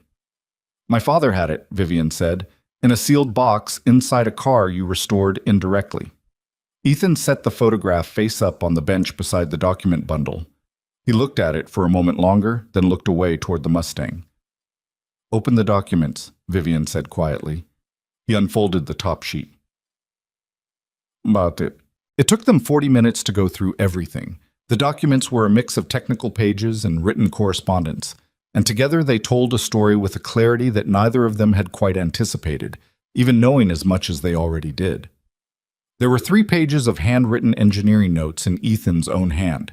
He recognized them immediately, recognized the specific shorthand he had used at 23, the way he abbreviated circuit notations, the margin calculations he made when he was working out load tolerances. These were working notes from the development of the EMI 7 system. His actual working notes, in his actual handwriting, dated in the upper right corner of each page. "How did he get these?" Ethan asked. "The man who sold him your technical documentation," Vivian said, "the Hartwell employee. He must have had your original notes as well as the design files." "These are the originals," Ethan said. He touched the edge of the top page, not quite believing the solidity of it. "Not copies. I had a notebook where I worked out the early concepts, and these are pages from that notebook. I reported that notebook missing at the time of my termination. Hartwell said it had been lost during the office clear-out." He stopped. "It wasn't lost." "No," Vivian said. Below the handwritten notes were 3 pages of correspondence. Letters, formal ones, between someone at Belcore Engineering and someone at Hartwell whose name was partially obscured on a photocopy, but whose title was listed as Senior Operations Manager. The letters discussed, in language that was careful without being quite careful enough, the terms of a mutual arrangement. Technical documentation in exchange for consulting referrals. A date in autumn of the year Ethan was fired. Language about managing risk and ensuring the matter concluded without unnecessary complication. And at the bottom of the bundle, 1 more page. This one in her father's handwriting, dated 8 years ago. Not a letter, but a memo to himself. The kind of thing people write when they need to organize their thinking and have no one they can speak to honestly. "I have held these for 7 years. I told myself it was because the legal exposure was unclear, because acting would require explaining why I waited so long to act. These are true considerations, but they are not the reason I have not acted. The reason is that acting would require me to say publicly that I allowed a young man's career to be destroyed because a business relationship was worth more to me than his future. I was not certain of that explicitly at the time. I have become more certain of it in the years since. The distance between not being certain and being certain has cost Ethan Mercer 15 years. I don't know how to balance that. I have put the documentation here with the system he built in the place where it will outlast my own hesitation. Vivian read it twice. She did not cry. She was past the stage of crying at her father's words, had moved into something quieter and more permanent. But her throat tightened in a way she recognized as grief of a specific kind. The grief of loving someone clearly enough to see their failures without it changing the love, which is perhaps the most demanding kind of grief there is. Ethan read it once. He set it down. He walked to the far end of the garage and stood there with his back to her for a moment, hands at his sides. When he turned around, his face was controlled, but the control was the kind you maintain by focusing hard on something just past the immediate feeling. He kept everything, Ethan said. He had everything he needed to fix this for 8 years. Maybe longer. Yes. And he put it in a box in a car. Yes. Because he couldn't. He stopped, started again. Because whatever he was willing to do for the company, whatever practical calculations he could make and live with, he couldn't destroy this, couldn't burn it, couldn't pretend he never had it, so he hid it somewhere that he thought would outlast him. He built a controlled environment around it, Vivian said. The garage, the temperature regulation, the moisture control. He wasn't just preserving the car, he was preserving what was inside it. Ethan absorbed this. He knew he was going to die, he said. Not a question. He was 68 with a heart condition he didn't tell anyone about. Yes, I think he knew. She paused.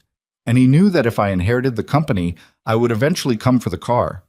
He knew me well enough to know I wouldn't sell it, wouldn't ignore it, would need to understand it.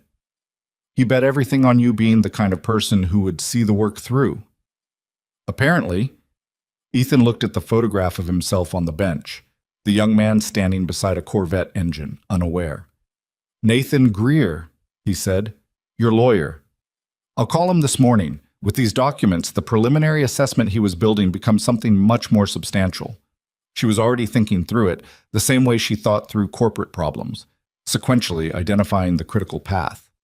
Your original notes in your own handwriting dated from the development period, correspondence confirming the arrangement between Hartwell and Belcour.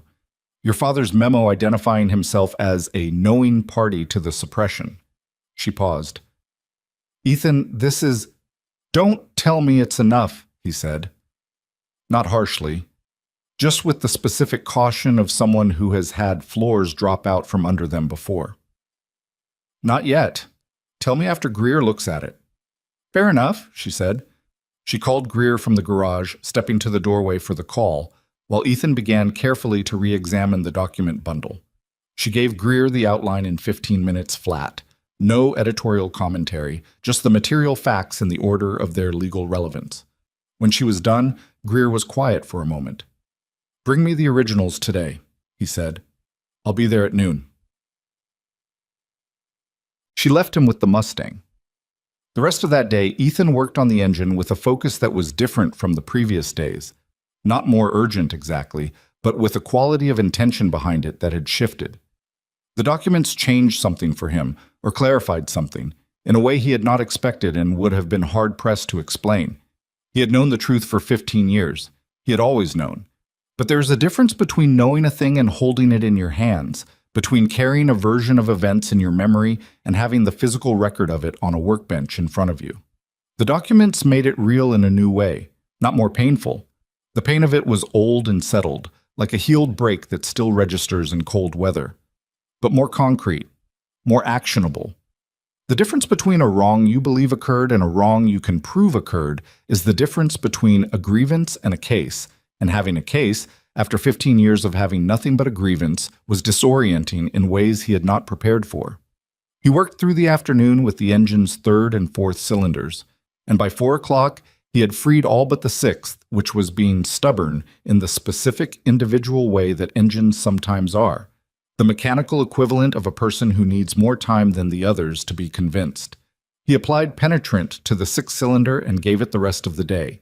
He cleaned up, turned off the work light, and sat in the dark garage for a few minutes before he left, just sitting with the car in the dark the way you sit with something that has become important to you in ways you did not entirely choose.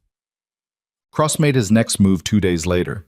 It came through a press contact, a business reporter at a regional financial publication who called Marcus Webb looking for comment on what the reporter described as an emerging story about Vivian Sterling's judgment during a critical period for the company. The story, as the reporter outlined it, centered on Vivian's decision to bring in a contractor with a documented history of professional fraud to work on a personal project at the Sterling estate, and the reporter's characterization of Ethan's past was specific enough, and sourced to documents the reporter claimed to have reviewed, that Marcus called Vivian immediately. "He's going to print it," Marcus said. The reporter says he has a copy of the original Hartwell termination documentation and Belcour's legal filings. He's framing it as a question about your judgment, not directly about Mercer. Vivian was at the garage when the call came. She stepped outside. "When?" "3 days. He's giving us a window to comment." "Don't comment. Refer him to Nathan Greer's office." "Vivian, Marcus, refer him to Greer, and tell Greer the story is coming in 3 days." She paused. Cross is trying to get ahead of what he knows Greer is building. The press piece is a preemptive strike. He wants the narrative in the public record before our documentation is formally submitted. "Can Greer do anything in 3 days?" "I don't know, but a reporter calling for comment is actually useful right now because it tells us exactly how much Cross thinks he knows." She thought quickly.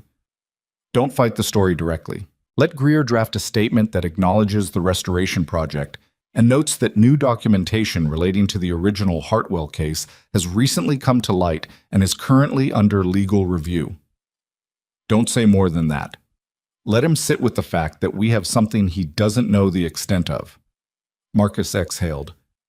"You're sure?" "I'm not sure of anything," she said honestly, "but it's the best move available." She went back inside the garage. Ethan was working on the fuel system now. The engine cylinders were all freed, the internal rebuild of the block underway in careful stages, and the fuel system reconstruction had begun in parallel.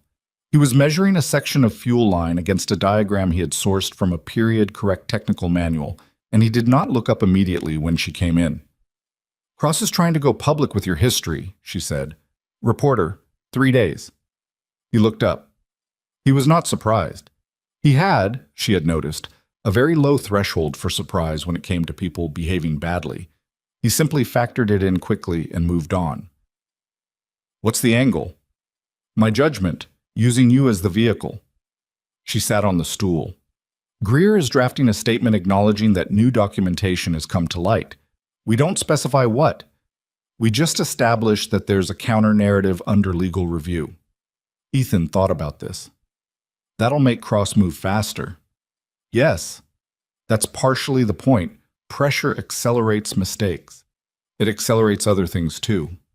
"I know," she said. "How's the engine?" He set down the fuel line. "The rebuild on the block is going well. Better than I expected. The bores are in genuinely good condition. Your father's maintenance kept the internal surfaces protected. I'm going to need about 4 more days on the block itself, then another 2 or 3 on the fuel system, then the wiring integration." He paused. 12 days, maybe. Could be 10 if nothing complicated turns up." "The gala is in 12 days, Vivian said. He looked at her. She had mentioned the gala before, the annual Sterling Industries Memorial event, which her father had started as a company tradition and which had taken on particular significance this year, the first one since his death. It was, among other things, a public occasion where the board would be gathered and where Damian Cross had indicated through his network that he intended to make certain statements about the company's future. "You want the car there," Ethan said. "My father started that event to celebrate what Sterling Industries stood for," she said. "Having the Mustang there, running, restored, is a statement about what this company is and where it came from. Cross wants to use it as the setting for his takeover narrative. I want to use it for something different." Ethan looked at the car. "No pressure, then." 12 days, she said. 10, he said after a moment. "I'll aim for 10. Shab. The days that followed moved with a quality of compressed time that Vivian had experienced once before, during a product crisis 3 years earlier when the company had 48 hours to address a manufacturing defect before it went public.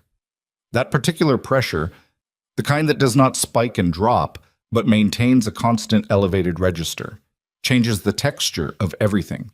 Meals became functional. Sleep became scheduled rather than sought. Conversations stripped to their essential content, the social tissue of normal interaction falling away in favor of direct, information-dense exchange. Nathan Greer had the preliminary legal assessment completed in 4 days, which was faster than he had promised and which he attributed to the quality of the documentation.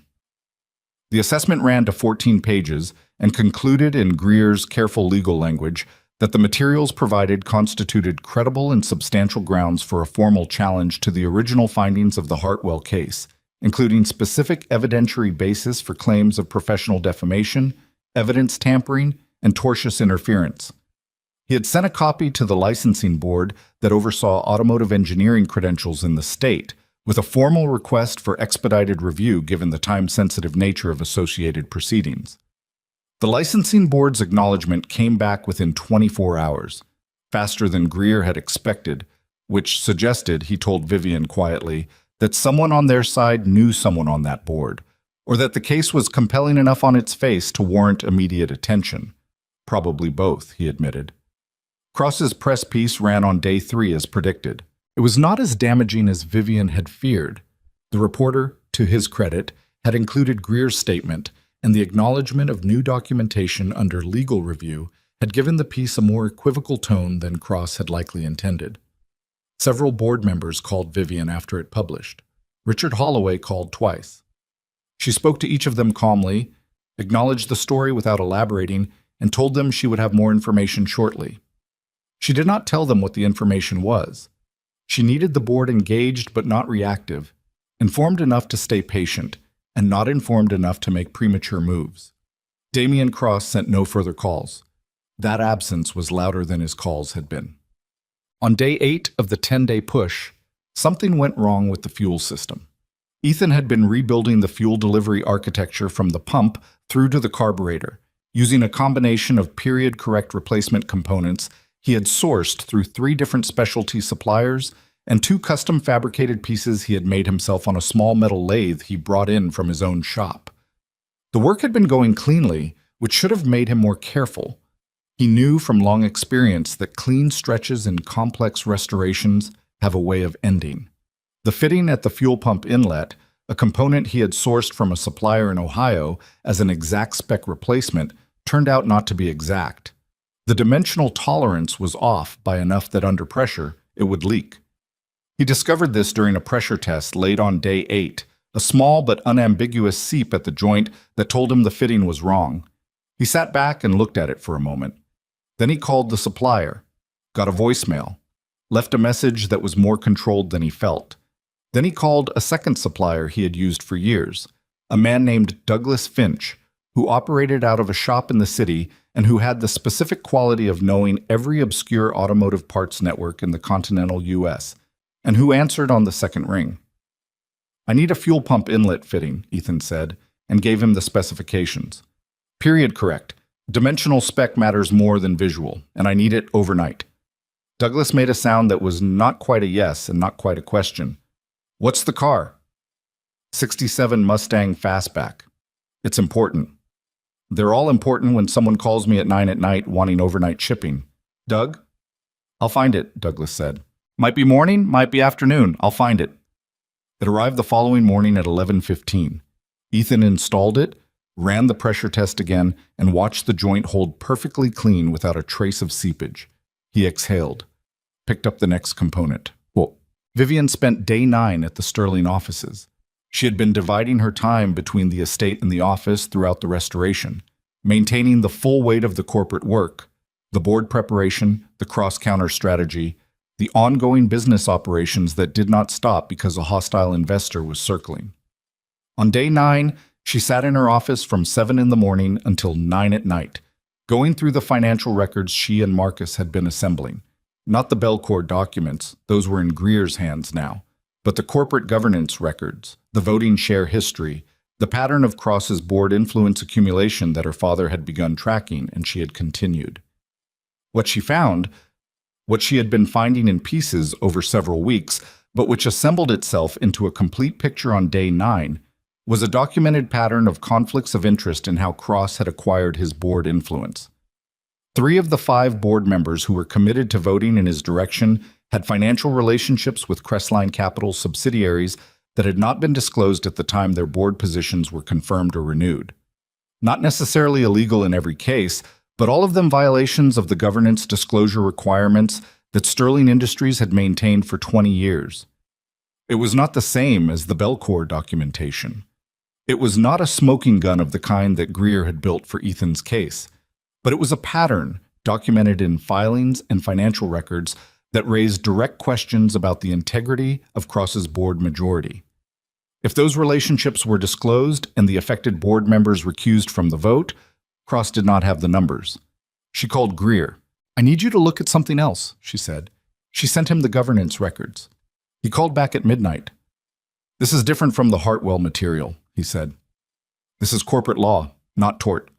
My assessment, and I'd want a second opinion, is that these disclosure failures are material enough to challenge the voting rights of at least 2 of the affected board members, possibly 3.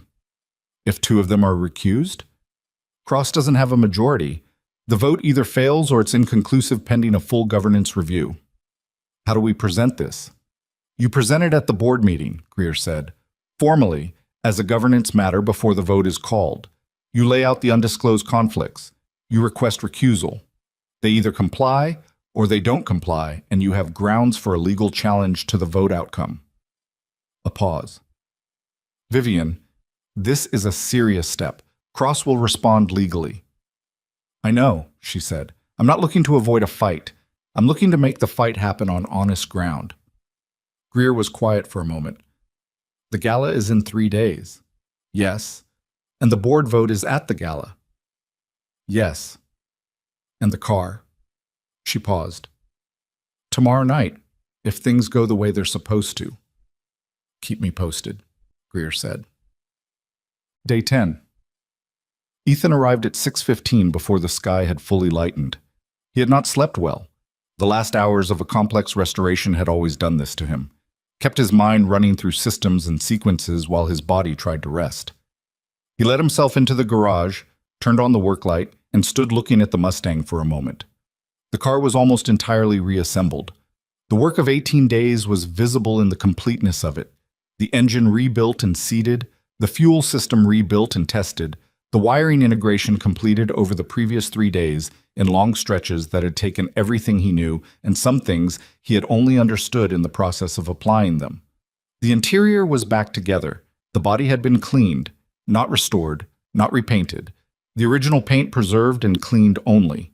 And under the fluorescent light, the midnight blue had a depth to it that was almost unreasonable, the kind of color that seemed to absorb and then return the light in a way that flat description could not quite capture. He had one remaining task, the final integration check and the first attempted start. He did not rush the integration check. He went through every system in the sequence he had established at the beginning, verifying each connection, each component, each pathway, the way a pilot walks through a checklist. Not because they don't know the aircraft, but because the plane deserves that attention, and the lives depending on it deserve that care. It took 2 hours. When he finished, he called Vivian. "Tonight," he said. "Come down at 8. She was quiet for a moment. "Tonight? I want to do the first start tonight. You should be here." "I'll be there at 8, she said. He spent the rest of the day on final preparation, charging the battery, priming the fuel system, going over the ignition components one more time. He ate lunch at the bench without really tasting it, his attention entirely on the car and the systems inside it and the question he had been working toward for 18 days. At 6 o'clock, he sat on the stool and looked at the Mustang. It looked back at him the way objects sometimes do when they have been the object of real attention for a sustained period, not with any quality it lacked before, but with the quality that attention itself lends to things. It was a car. It was also 40 years of silence and one man's guilt and another man's lost decade and a corporate war being fought over records and board votes and the specific question of what an institution owes to the people it has failed. It was all of those things, and it was also, underneath all of those things, exactly what it had been in 1967, a piece of engineering that wanted to run. He heard the estate come alive outside as the day ended, the soft close of a door, footsteps on gravel. At 7:40, the main house light in the study window came on. At 8 o'clock, Vivian pushed open the garage door. She was wearing the same coat she wore every evening, practical and dark, and her hair was down in a way it usually wasn't. She had been at the office. He could tell from the slight tension she was still carrying in her shoulders, the kind that accumulated through a day of being looked at and responded to and required to perform composure. But she had come directly here from the car. She looked at the Mustang. "Ready?" she asked. "I don't know," he said honestly. "I've done everything right, but there's always a thing you don't know until you turn the key." "Is that terrifying?" "Yes," he said. "That's also what makes it worth doing." She stood back. He opened the driver's door. It opened smoothly now, the hinges freed and lubricated, nothing like the stiff protest of that first night, and sat down behind the wheel. The interior smelled of old vinyl and the very faint petroleum note of fresh fuel in a system that had been dry for decades. He inserted the key. He sat with it for a moment, not yet turning it, in the specific pause before the moment you have been working toward for 18 days, the pause where everything is still potential. He turned the key to accessory. The gauges woke up, oil pressure, fuel level, temperature, and the needle movements were correct. The responses from the sensors exactly what he had calibrated them to be. He turned the key to start. The starter motor engaged. He heard it, the first mechanical sound of the car attempting to function as a car. And for 2 seconds, nothing more happened, just the starter turning the engine over, and those 2 seconds were their own particular kind of eternity. Then the engine caught. It did not catch smoothly. It caught rough and loud, almost violent, the way any engine sounds after 40 years of silence, ragged and uncertain, the combustion irregular, the idle hunting for a register it had not had to find in 4 decades. It was not beautiful. It was loud and rough, and it smelled of hot metal and fresh fuel and the particular smell of mechanical processes resuming after long interruption. But it was running. Ethan sat behind the wheel of the 1967 Ford Mustang and listened to the engine run, rough and irregular and loud and unmistakably, definitively alive, and he felt something move through him that he had not expected.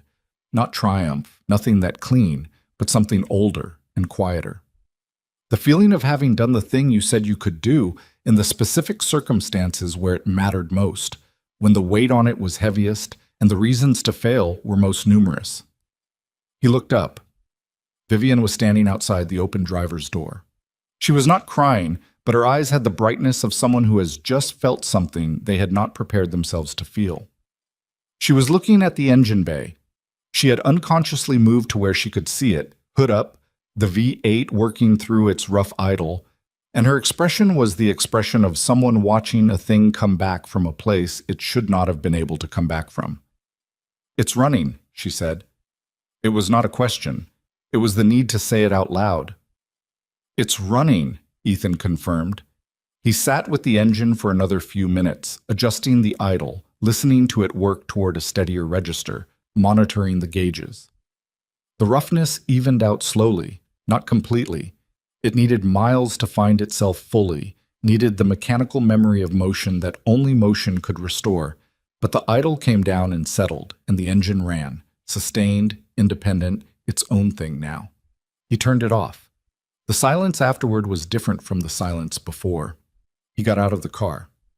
He and Vivian stood in the garage in the quiet that had replaced 40 years of the other quiet, and neither of them said anything for a moment.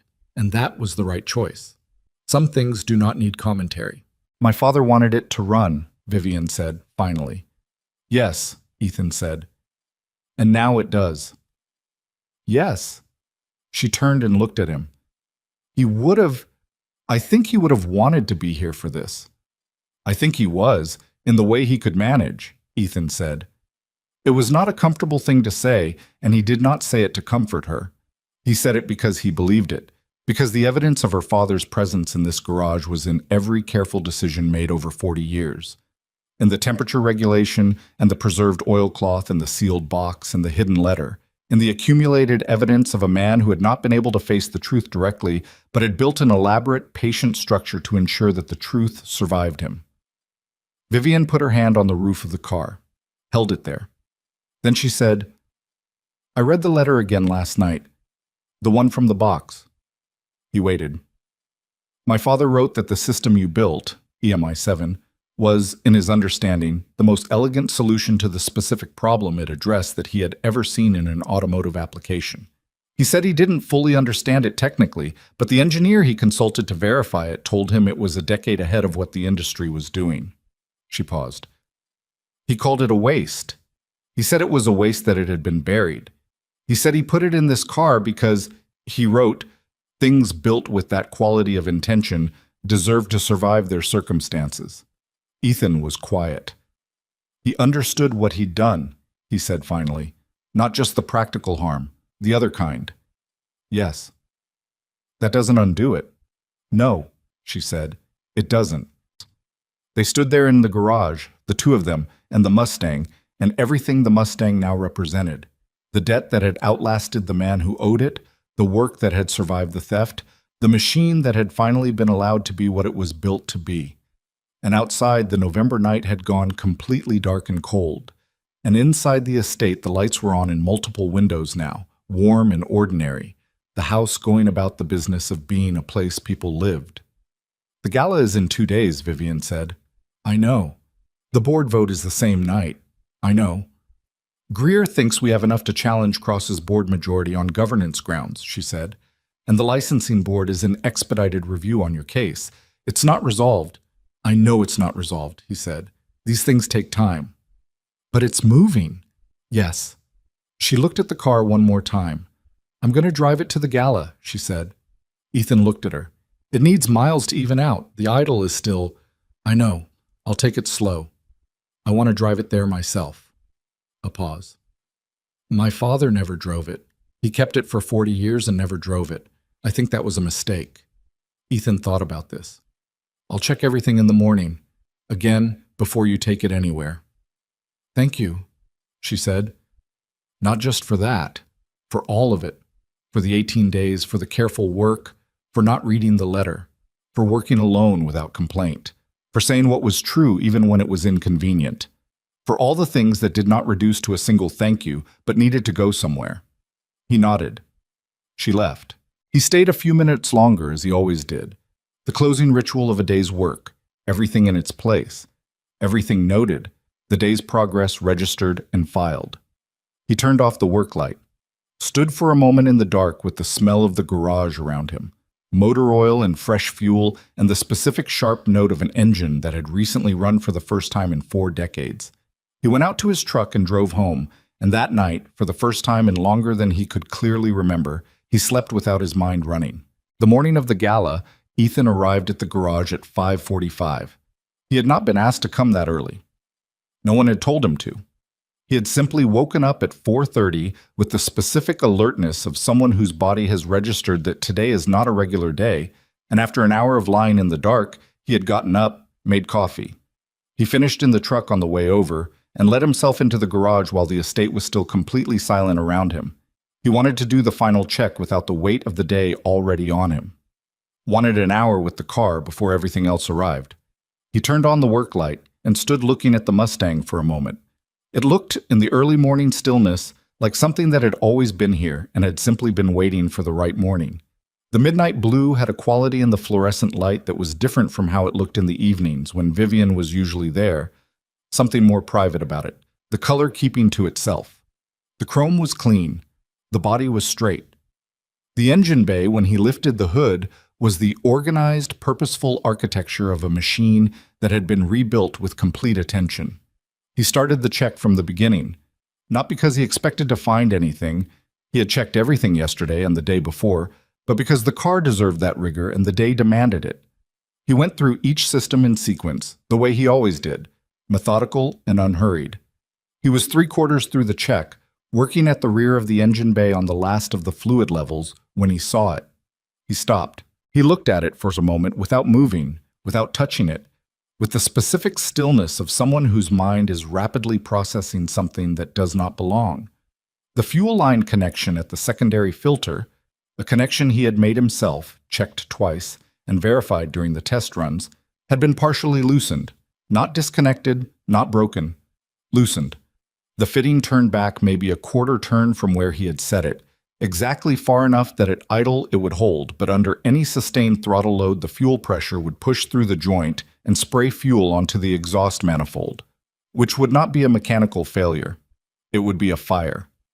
He did not move for almost 10 seconds. He was thinking through the implications with the same systematic precision he brought to the mechanical work, and what the implications told him, once assembled, was clear and cold and ugly. Someone had been in this garage after he left last night. He did not touch the fitting. He walked to the garage door, opened it, and stood in the early morning dark looking at the driveway and the side approach to the east wing. The gravel was disturbed in a way that was subtle. Nothing obvious. Not footprints exactly, but the kind of settling disturbance that happens when something heavy crosses a surface carefully in the dark. Near the small side door, the hasp that held the simple padlock was not fully seated. He had locked that door last night. He remembered locking it. The hasp could be popped with a flat tool in under a minute if you knew what you were doing, and someone had known what they were doing. He went back inside. He picked up his phone and called Vivian. It was 6:12 in the morning. She answered on the second ring. He did not know whether she had been awake already, or whether she was simply the kind of person who answered calls at 6 in the morning regardless of sleep. He suspected both. "Someone was in the garage last night," he said. "The fuel line at the secondary filter has been tampered with, loosened. If you'd driven this car tonight under any kind of load, you'd have had a fuel fire." Complete silence on the other end. Not the silence of someone who has not understood, the silence of someone who has understood perfectly and is taking a breath before responding. "Are you sure it's deliberate?" she said. "The fitting was properly torqued. I set it myself. It doesn't back off on its own from a static vehicle in 12 hours. He paused. "This was done carefully. Someone who knew what they were looking for and where to find it." Another silence. Shorter. "Cross," she said. "Or someone working for him." "Yes." "The gala is tonight." "I know," he said. "Give me 2 hours. I need to pull the entire fuel system and re-verify every connection from the tank forward. Not just this fitting, every connection. If they touched one thing, they may have touched others." "Ethan, 2 hours," he said. "The car will be ready. I'll make sure of it." "I'm calling Greer," she said, "and I'm calling estate security. I want the property documented before anything else changes." "Don't move the car until I clear it," he said. "I won't." He hung up and went back to the engine bay and began, calmly and very deliberately, to re-examine every fuel system connection he had made. What he found in the next 2 hours was this. The secondary filter fitting was the only connection that had been touched. Everything else was exactly as he had left it. Whoever had come in last night had known enough to identify a high-risk point in the system and had made a single clean intervention designed to look, under casual inspection, like a connection that had vibrated slightly loose during the test runs. It was competent work, in the specific way that competent malice is worse than clumsy malice. It had the patience and knowledge of someone who understood fuel systems well enough to make the sabotage plausible and the consequence catastrophic.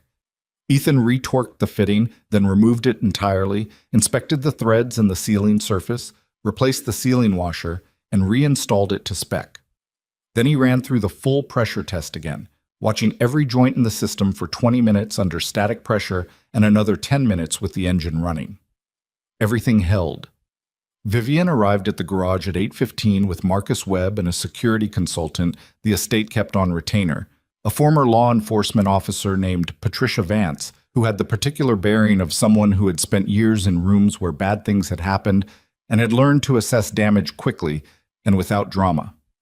Vance walked the garage and the approach path, photographed the hasp on the side door, documented the gravel disturbance, and said, in her direct and undramatic way, that the evidence was consistent with a single individual entry between approximately 11 p.m. and 3 a.m. "This goes to Greer," Vivian said to Marcus. "Already called him," Marcus said. He wants everything documented and sent before noon. He'll have it, Vance said. Vivian looked at Ethan. He was standing near the front of the Mustang, wiping his hands on a shop rag, watching all of this with the quiet attention of someone who is letting the process happen without needing to direct it. "The car's clean," she said. "The car is clean," he said. "Every system verified." She looked at the Mustang, then at him. "Thank you." "Don't thank me until you get there," he said. Something almost like a smile. Almost. "You're coming tonight." It was not quite a question, but it had the structure of one. The structure of something she needed rather than assumed. He had not, in the 3 weeks of working on this car, been asked to occupy any space beyond the garage. He had been inside the estate's world, but not exactly part of it. The specific in-between position of someone whose work has become essential to a situation while they themselves have remained technically external to it. "I don't really do," he started. "Ethan," she said. "The car needs someone who knows it there, in case anything comes up mechanically, and I would—" She stopped. "I would like you to be there." He looked at her. She had said the second part quietly, without the executive register she usually used when she was stating something that needed to happen. It was the voice she used in the garage, in the quieter moments, when it was just the two of them and the work. "All right," he said. "I'll be there." The Sterling Industries annual memorial gala was held at the Meridian Ballroom, a venue the company had used for 17 years, a large, high-ceilinged space in the city's Civic Center district that had exactly the combination of genuine history and reliable infrastructure that made it useful for events where symbolism and logistics needed to coexist. James Sterling had chosen it for the first gala, and the company had returned every year since. And this year, the first without him, the choice to stay at the same location was itself a statement. Vivian had arranged for the Mustang to arrive separately, transported on a low-deck trailer to avoid the highway stress on an engine that still needed gentle miles before it was fully broken in. Ethan rode with the car in his own truck, following the trailer which he had insisted on and which Vivian had not argued against.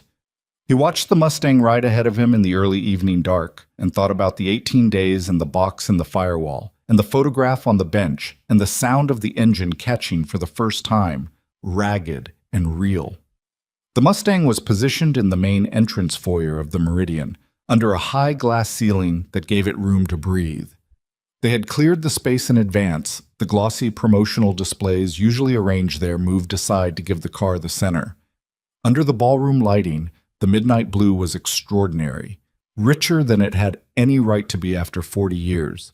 The original paint communicating something that repainted cars simply did not have: a depth. A record of time that was visible if you looked at it correctly. Ethan parked his truck in the service lot and came in through the side entrance. He had put on a dark jacket over a clean shirt, which was the extent of his concession to the formality of the evening, and he stood near the car in the foyer and watched the guests arrive, watching their reactions to the Mustang with the quiet attention of someone who is not performing pride but is experiencing something close to it in a private register. He saw Damian Cross arrive at 8:15. Cross was not alone. He rarely appeared alone at events like this, Ethan had come to understand. He moved with the specific gravitational pull of someone who had spent years ensuring that the space around them was populated with aligned interests. 2 men flanked him, both in expensive suits, both with the particular attentive blankness of people whose job was to be useful rather than present. Cross himself was taller than Ethan had imagined. He had built a mental picture from Vivian's descriptions, and the reality was broader and more physically assured than the picture. Cross saw the car first. Then he saw Ethan. His expression did not change in any significant way. He was very good at that. But something moved behind his eyes. A quick, involuntary recalibration. And Ethan, who had spent 18 days reading the extremely subtle language of a machine that could not speak, registered it clearly. Cross knew the car was running. He had not expected it to be here. He moved past into the ballroom proper, without acknowledging Ethan, which was its own kind of acknowledgement. Vivian arrived at 8:30. She came in through the main entrance, which meant she came through the foyer, and she stopped when she saw the Mustang under the ballroom lights with the high glass ceiling above it. She had seen the car every day for 3 weeks, had been present when the engine first turned over, had put her hand on its roof the night it ran. But this was different. This was the car in the world, out of the garage and into the public record of the evening, and something about that shift changed the quality of it. She was wearing a dress the color of the winter sky, just before dark, something between gray and blue, and she had her father's watch on her wrist. A detail Ethan noticed because it had not been there on any of the evenings in the garage, and its presence tonight was not accidental. She looked at the car for a moment, then at Ethan. "It looks right," she said. "Yes," he said. "It does." She put her hand briefly on his arm, not a gesture with any particular significance, just the quick human contact of someone who is grateful and slightly nervous and operating in a space that requires them to be composed. And then she went into the ballroom to begin the work of the evening. The board convened at 9. The gala had 2 phases. The first was the general event, dinner, the annual address, the company memorial, and the second was the board session, which followed at 9 and which was formally separate from the event but practically inseparable from it. James Sterling had started the tradition of holding the board's year-end governance review at the gala, arguing that decisions about the company's direction should be made in the presence of the people who gave the company its meaning. The tradition had outlasted his clarity about whether that was wise. Tonight, the board session would include the governance vote on Cross's restructuring proposal. 14 board members, 1 extraordinary resolution, and everything Vivian had spent 3 weeks building pointing toward this room. Ethan stayed in the foyer. He was not a board member, not legal counsel, not a Sterling employee. He had no standing in that room, and he understood this without resentment. It was simply the structure of the situation. Whatever happened in there would happen without him, and he would know the outcome when it emerged. He sat on one of the foyer benches and looked at the Mustang and thought about the specific strangeness of having waited 15 years for something to move and then finding it all in motion at once, faster than waiting, prepares you for. His phone showed a text from Douglas Finch. "Heard through the network you got that Mustang running. Good work, nothing more." Douglas was not a man who elaborated. Ethan typed back, "Thanks, Doug," and nothing more. Some conversations were complete at 4 words. Inside the boardroom, Vivian set her materials on the table and waited for the 14 members to take their seats. Cross was already seated when she came in. He had arrived early. She had expected that, had factored it in. He sat at the far end of the long table with his 2 associates positioned in chairs behind him, and his expression was the expression of a man who had had a plan for several months and was in the final minutes before its execution and was managing his confidence carefully so as not to display it as arrogance. Richard Holloway, sitting to Vivian's left, leaned over slightly. "How are you holding up?" he said quietly. "Fine," she said, which was not entirely true but was not entirely false either. The board chair, a woman named Carolyn Marsh, who had been in the position for 4 years and who approached governance with the commitment of someone who genuinely believed institutions were held together by procedure, called the session to order at 9:15. Cross spoke first. He had framed his proposal as a governance modernization initiative. New capital structure, restructured executive oversight, board composition changes. He spoke for 12 minutes, and he was very good at it. The language precise enough to sound technical and accessible enough to sound reasonable, and Vivian watched the faces of the board members as he spoke and made her own quiet assessment of the room. When he finished, Carolyn Marsh asked for responses. Vivian stood. She had not prepared a formal speech. She had prepared material, the governance documents, the financial analysis, the specific evidentiary record of undisclosed conflicts, and she had thought through the sequence in which to present it, but she had not written out what to say because she had learned from her father that the most persuasive thing in a room full of intelligent people is not prepared language, but demonstrated knowledge. The people in this room had read proposals and presentations for years. They were very good at sensing when someone was performing competence versus when someone actually had it. She started with the financial argument, because that was where Cross was strongest, and she wanted to take it early rather than let it accumulate weight through the session. She walked through 3/4 of financial data and showed, with specificity and without drama, that the underperformance Cross had cited was a function of 2 strategic investments, made 4 years earlier that were now within 18 months of generating significant returns. This was not a failing company. This was a company in the third quarter of a four-quarter play, and Cross's restructuring proposal was designed to arrive at exactly the moment when the returns were near enough to be real and the risk of the investment period was past. A few board members shifted. She had hit something true. She moved to the governance section. "I need to raise a formal governance matter before this vote proceeds," she said. "And I want to be clear that I'm raising this not as a tactical delay, but because I have a legal and fiduciary obligation to put it before this board." She laid out the undisclosed conflicts. 3 board members, specific financial relationships with Crestline Capital subsidiaries, specific dates, specific amounts. The disclosure requirements those relationships triggered under Sterling Industries' own governance charter. The fact that none of them had been disclosed at the time the positions were confirmed or renewed. The room was very quiet. One of the 3 affected board members, a man named Owen Garrett, who had been the most vocal in Cross's support, started to speak. Vivian held up her hand. "I'm not finished," she said. "I want to also table documentation regarding an active legal proceeding that involves Crestline Capital's acquisition portfolio, specifically the Belcor engineering entity. This documentation includes evidence of a professional fraud committed 15 years ago, in which the individual at the center of the current proceeding was falsely accused, evidence which has been under legal review for the past 2 weeks, and which the state licensing board has accepted for expedited examination." She looked at Cross directly. The materials include records of Belcor's acquisition by Crestline and questions about whether the acquisition involved knowing acceptance of fraud-based liabilities that were never properly disclosed to Belcor's counterparties. Cross's expression had not broken, but the 2 men behind him were now very still. Nathan Greer was in the room. He had come in during the opening remarks, seated along the wall with the other legal representatives, and he was looking at Vivian with the expression of someone watching a sequence of moves they helped construct being executed correctly. "This is," Cross began. "Mr. Cross," Carolyn Marsh said.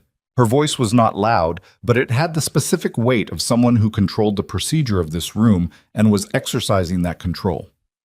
"Ms. Sterling has the floor." Vivian continued. She did not overstate what she had. She did not claim the legal proceeding was resolved. It was not. She did not claim the undisclosed conflicts were necessarily illegal. They might not be. She stated what the document showed, the specific facts, in sequence, without interpretation beyond what the facts themselves required, and she let the board sit with those facts and draw their own conclusions. By the time she was done, the room had a different quality than it had had when she started.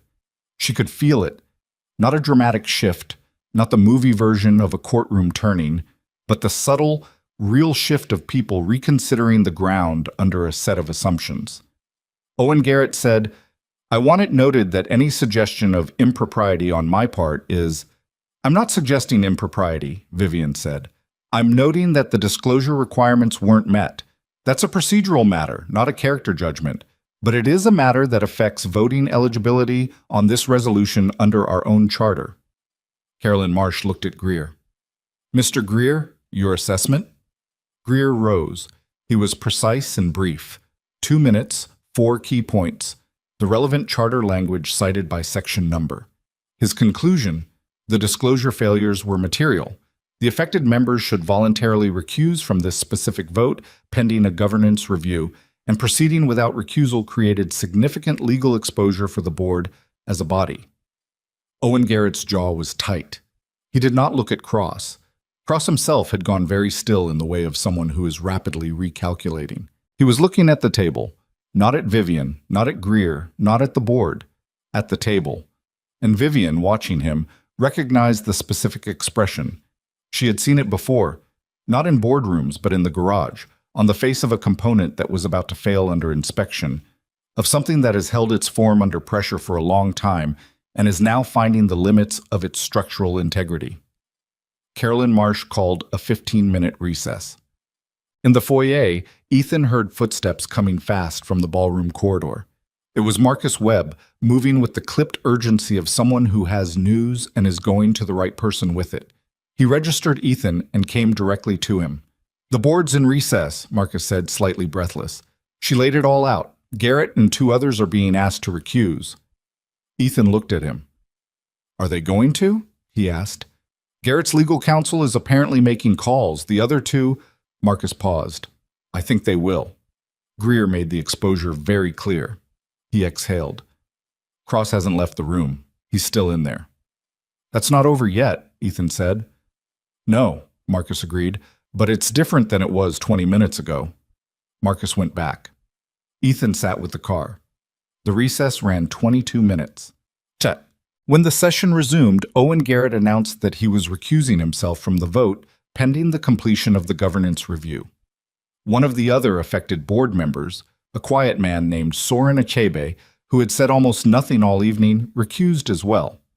The third, a woman named Patricia Lund, who had been on the board longest of the 3 and who had spent the recess in conversation with Greer, announced that she was also stepping back from this specific vote and that she would be requesting an independent governance audit of her own board tenure. That last one surprised Vivian slightly. She had expected Lund to fight it, but some people, given the clearest possible picture of their exposure, make the calculation that voluntary compliance is better than contested removal, and Lund had apparently made that calculation fast. With 3 recusals, Cross did not have his majority. He knew it before the count. Vivian could see him calculating it in real time, could see the specific moment when the number resolved in his head and the result registered. He had known this was a possibility, probably had contingency positions prepared, but knowing a risk exists and having it execute are different, and the reality of it landing had a visible weight. Carolyn Marsh called the vote. 7 in favor of tabling the restructuring resolution pending the governance review. 4 against. 3 recused. The restructuring resolution did not pass. Cross sat with that for a moment. Then he looked at Vivian from across the table, and it was not a look of concession, and it was not a look of rage. It was more calculating than either, the look of a man who has lost this particular engagement and is already thinking about the next one. This isn't finished, he said. He said it quietly, not as a threat exactly, more as information, accurate and direct. No, Vivian said. It isn't.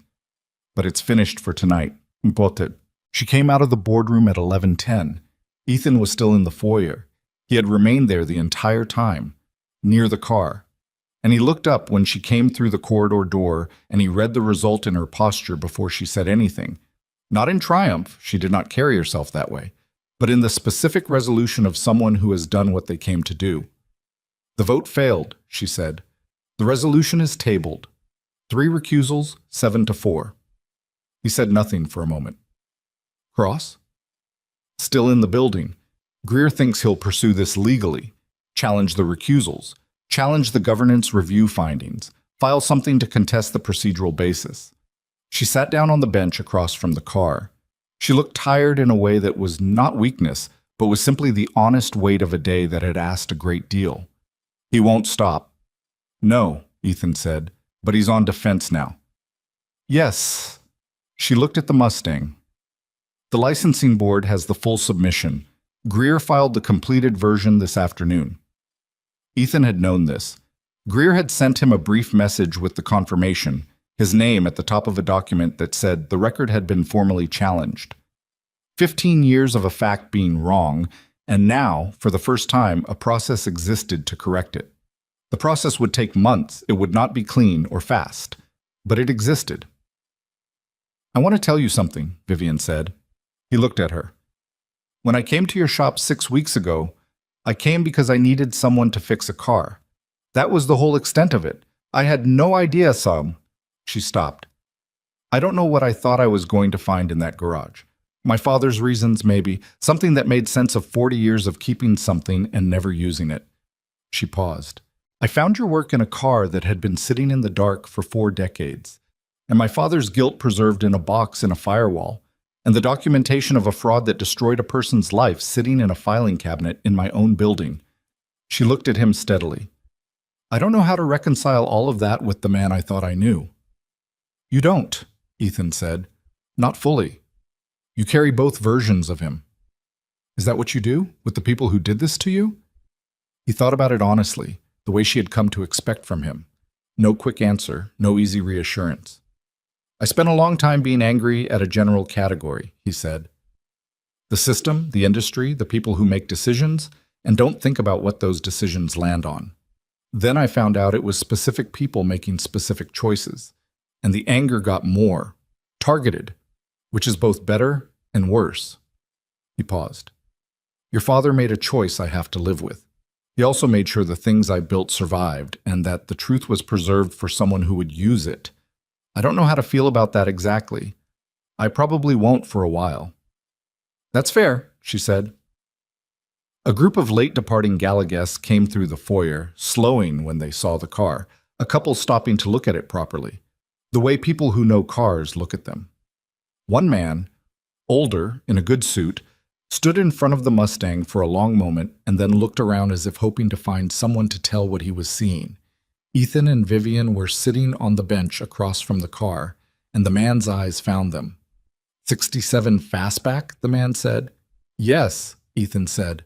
Original paint? Original everything. The man shook his head slowly. I haven't seen one in this condition in 30 years. Is it running? It's running, Ethan said. The man looked at the car one more time with the expression of someone receiving something they had not expected to receive tonight, and then he moved on with the rest of his party, and the foyer settled back into its late evening quiet. Vivian watched this and said nothing for a moment. Then, what happens to you now with the case? Months of process, Ethan said. Probably a hearing. Greer says the material is strong, but strong material and a resolved case are not the same thing. I'll keep working in the meantime. A pause. It's what I do. You're going back to the shop in Dunmore. Tomorrow morning, he said. The GTO is still waiting. She smiled at that. The first real smile he had seen from her all evening, the strain of the boardroom evening coming off slightly at the edges. The GTO that should have been straightforward. They're never straightforward, he said. That's a thing you tell yourself going in so you start the work. She laughed. Quietly, briefly, genuinely. And it was the most human sound he had heard from her in 3 weeks. The car needs to come home, she said after a moment. Back to the estate. I know. I'll follow the trailer back. And then my part is done, he said, simply and without performance. His part had been the car, and the car was done, and the rest, the legal process, the board fight, whatever Cross did next, those were not his to carry. He could be called on as a witness, as a named party in the licensing proceeding, but the daily work of those things was not his. You're not just a mechanic in this, she said. You know that. I know, he said, but the car is what I know how to be useful for. The rest of it, you and Greer and Marcus, you know how to do the rest of it. She looked at him. That's generous. It's accurate, he said. The ballroom lights were beginning to dim, the venue moving into its closing procedures, the event staff beginning their systematic quiet disassembly of the evening. The foyer's high glass ceiling had gone dark above them, the night pressing against the glass. Vivian stood. She looked at the Mustang one more time, at the midnight blue under the fading light, at the straightness of the body and the depth of the chrome and the 40 years of care compressed into this moment of the car being precisely what it was supposed to be. My father should have done better, she said. Not as a judgment, as a fact stated plainly by a woman who had arrived at a position of clear-eyed love that held both the man and his failures without collapsing either into the other. Yes, Ethan said, but he gave us what we needed to fix it. Yes, he said again, that counts for something. It counts for something, he agreed. Not everything, but something. She nodded. She picked up her coat from the bench. There's one more thing, she said. The sabotage this morning. Vance documented everything, and Greer has the record. He's filing it with the police tonight as part of the broader Crestline investigation. Cross has a serious problem now that goes past the board vote. Criminal exposure for the planted contractor, and now this. She paused. I wanted you to know that's moving. Thank you. I also wanted you to know that I'm going to look into what happened to Paul Regan, she said. The Hartwell manager who cooperated with Belcour. My father's letter names him. Greer thinks there's a civil case against both him and the Belcourt entity, which is now Crestline's liability. Ethan said nothing for a moment. Let Greer drive that, he said. I don't need to be in the room for all of it. Are you sure? I'm sure, he said. I want my license back. I want the record corrected. The rest of it, let the lawyers have it. That's what lawyers are for. She held his gaze for a moment. All right, she said. That's what lawyers are for. Outside, a cold November wind had come up and was moving through the city's streets with the particular decisiveness of late autumn, making its final point before winter arrived to close the argument. The trailer for the Mustang was in the lot, the driver waiting.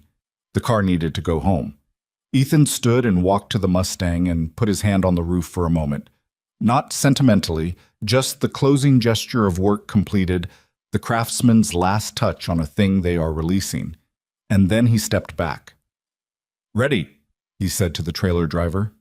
He watched them load the car carefully onto the trailer, the ramps and the wheel chocks, the securing straps, all of it done correctly and without rushing. The midnight blue disappeared into the trailer's interior and the doors closed. Ethan looked at Vivian.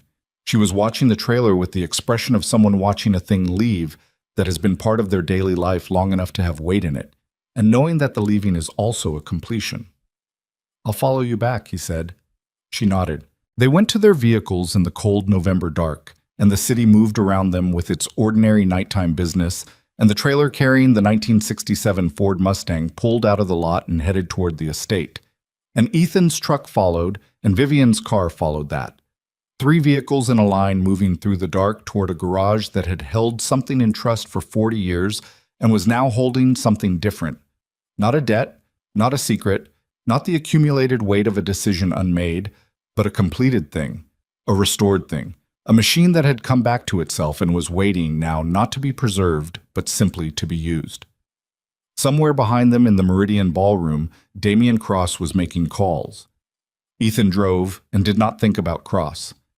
He thought about the GTO waiting in Unit 7, and about what Douglas Finch had said in his text, and about the specific sound of an engine catching for the first time after 40 years of silence, ragged and real and completely itself, not beautiful yet, but entirely alive. The GTO was still waiting in Unit 7 when Ethan came back.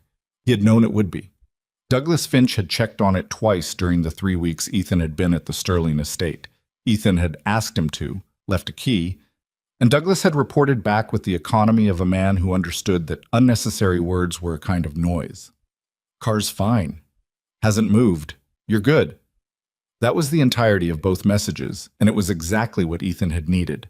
He unlocked the shop on a Wednesday morning, 11 days after the gala, and stood in the doorway the way he always did when he came back from time away, taking inventory, checking that the space was as he had left it, letting his eyes go over the familiar arrangement of tools and shelving and the GTO on its jack stands in the corner.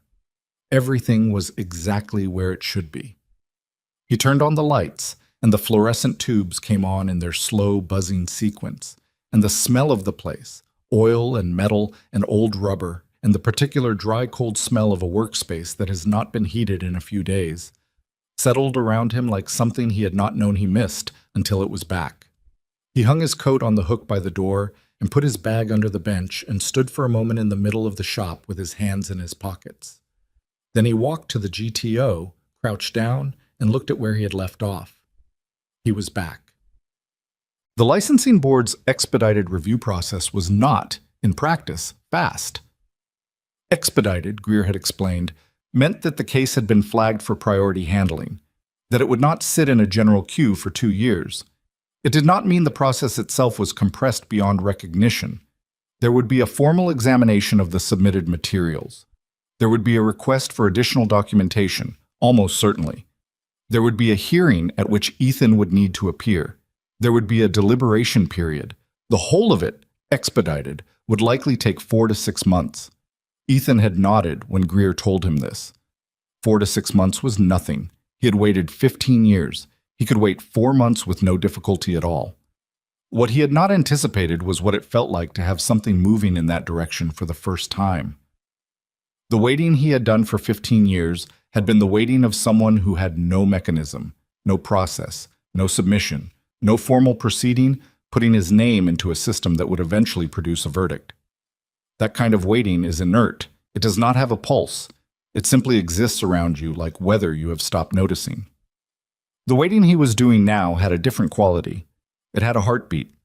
There were things happening, documents being examined, people in an office somewhere reading his handwritten notes from 23 years ago and comparing them to the technical record.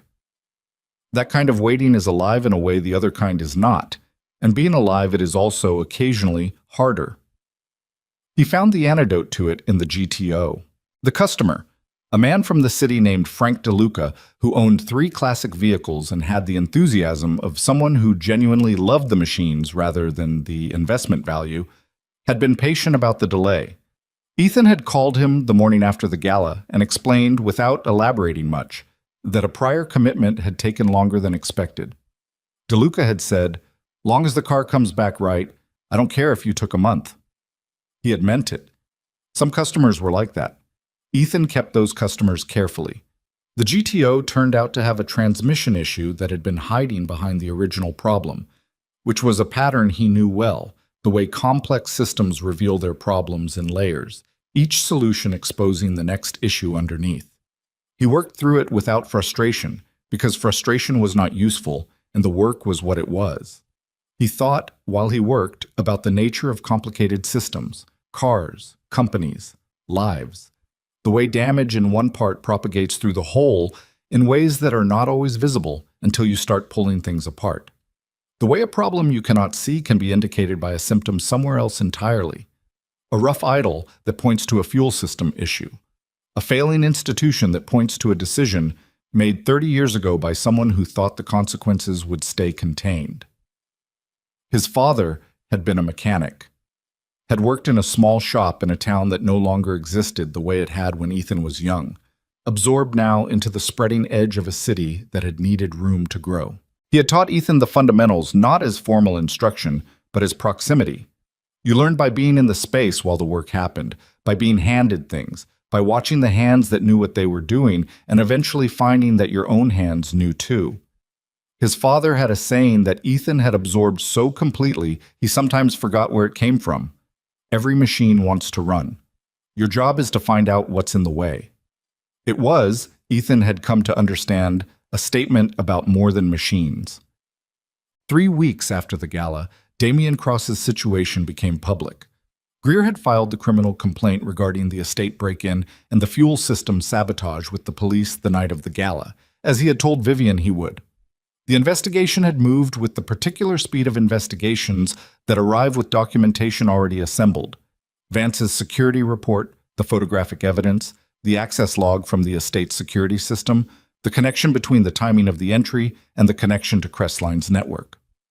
The planted contractor, Dennis Hoyle, had been identified and questioned within a week.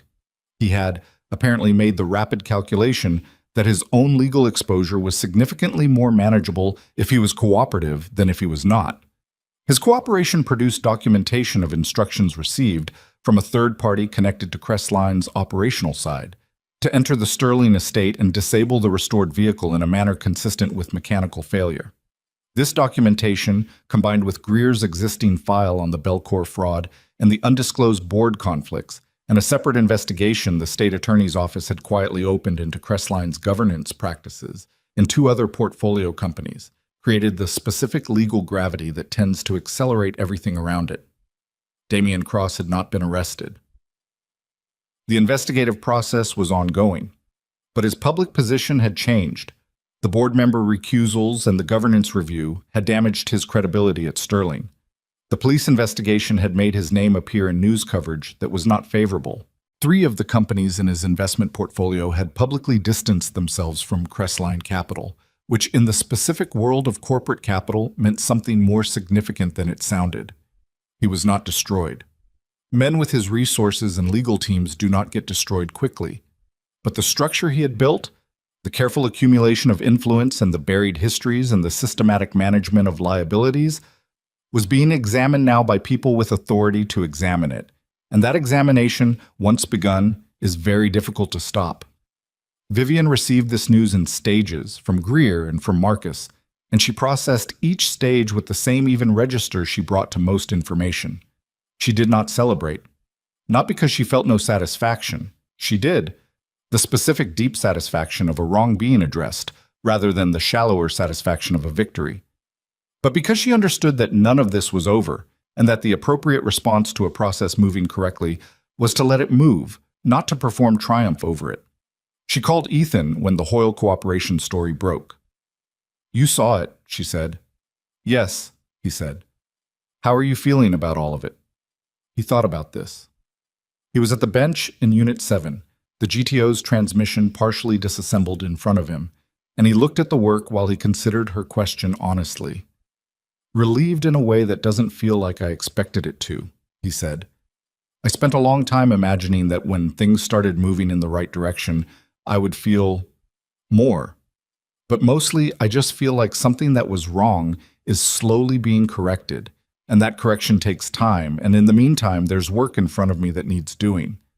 "That's very pragmatic," she said. "Is that a criticism?" "No," she said, and he heard the smile in it. "It's actually a relief." The formal licensing board hearing was scheduled for late February, 4 months after the original submission. Ethan drove himself to the state licensing office on a gray Tuesday morning in the same dark green truck, wearing the same dark jacket he had worn to the gala, and sat in the waiting area of the hearing room with his hands flat on his knees and waited to be called. The hearing lasted 3.5 hours. It was not dramatic, the way it might have been in a version of the story that prioritized drama over accuracy. It was formal and procedural and thorough, the licensing board's panel. 3 members, one of whom had engineering credentials and 2 of whom had legal backgrounds, working through the submitted evidence with methodical care. Ethan testified for 40 minutes. Greer presented the technical and legal analysis. The opposing record, the original Hartwell findings, the Belcourt filings, was examined against the new documentation, and the contradictions were noted, and the panel asked careful questions that indicated they had read everything they had been given. There was a 2-week deliberation period after the hearing. Ethan drove back to Dunmore and worked on cars. The GTO was done and delivered to Frank DeLuca, who ran his hand along the newly aligned body panel and said, "You know what? I'm glad it took a month." Ethan had driven a 1971 Chevelle in from a customer in the next county, an early assessment visit that turned into a commitment when it became clear the car had been stored properly and what it needed was extensive but achievable. He started the assessment on a Thursday morning, and by the end of the day had the outline of the work clear in his mind. The pattern of the days was the same as it had always been. Early start, tools in sequence, problems that revealed themselves in layers. Lunch on the bench, usually, the fluorescent lights buzzing their indifferent ambient note, the specific satisfaction of the work being good, and the day being used for something real. But something was different, and he knew it. He had been working alone for 15 years in a way that was chosen, yes, but also necessary.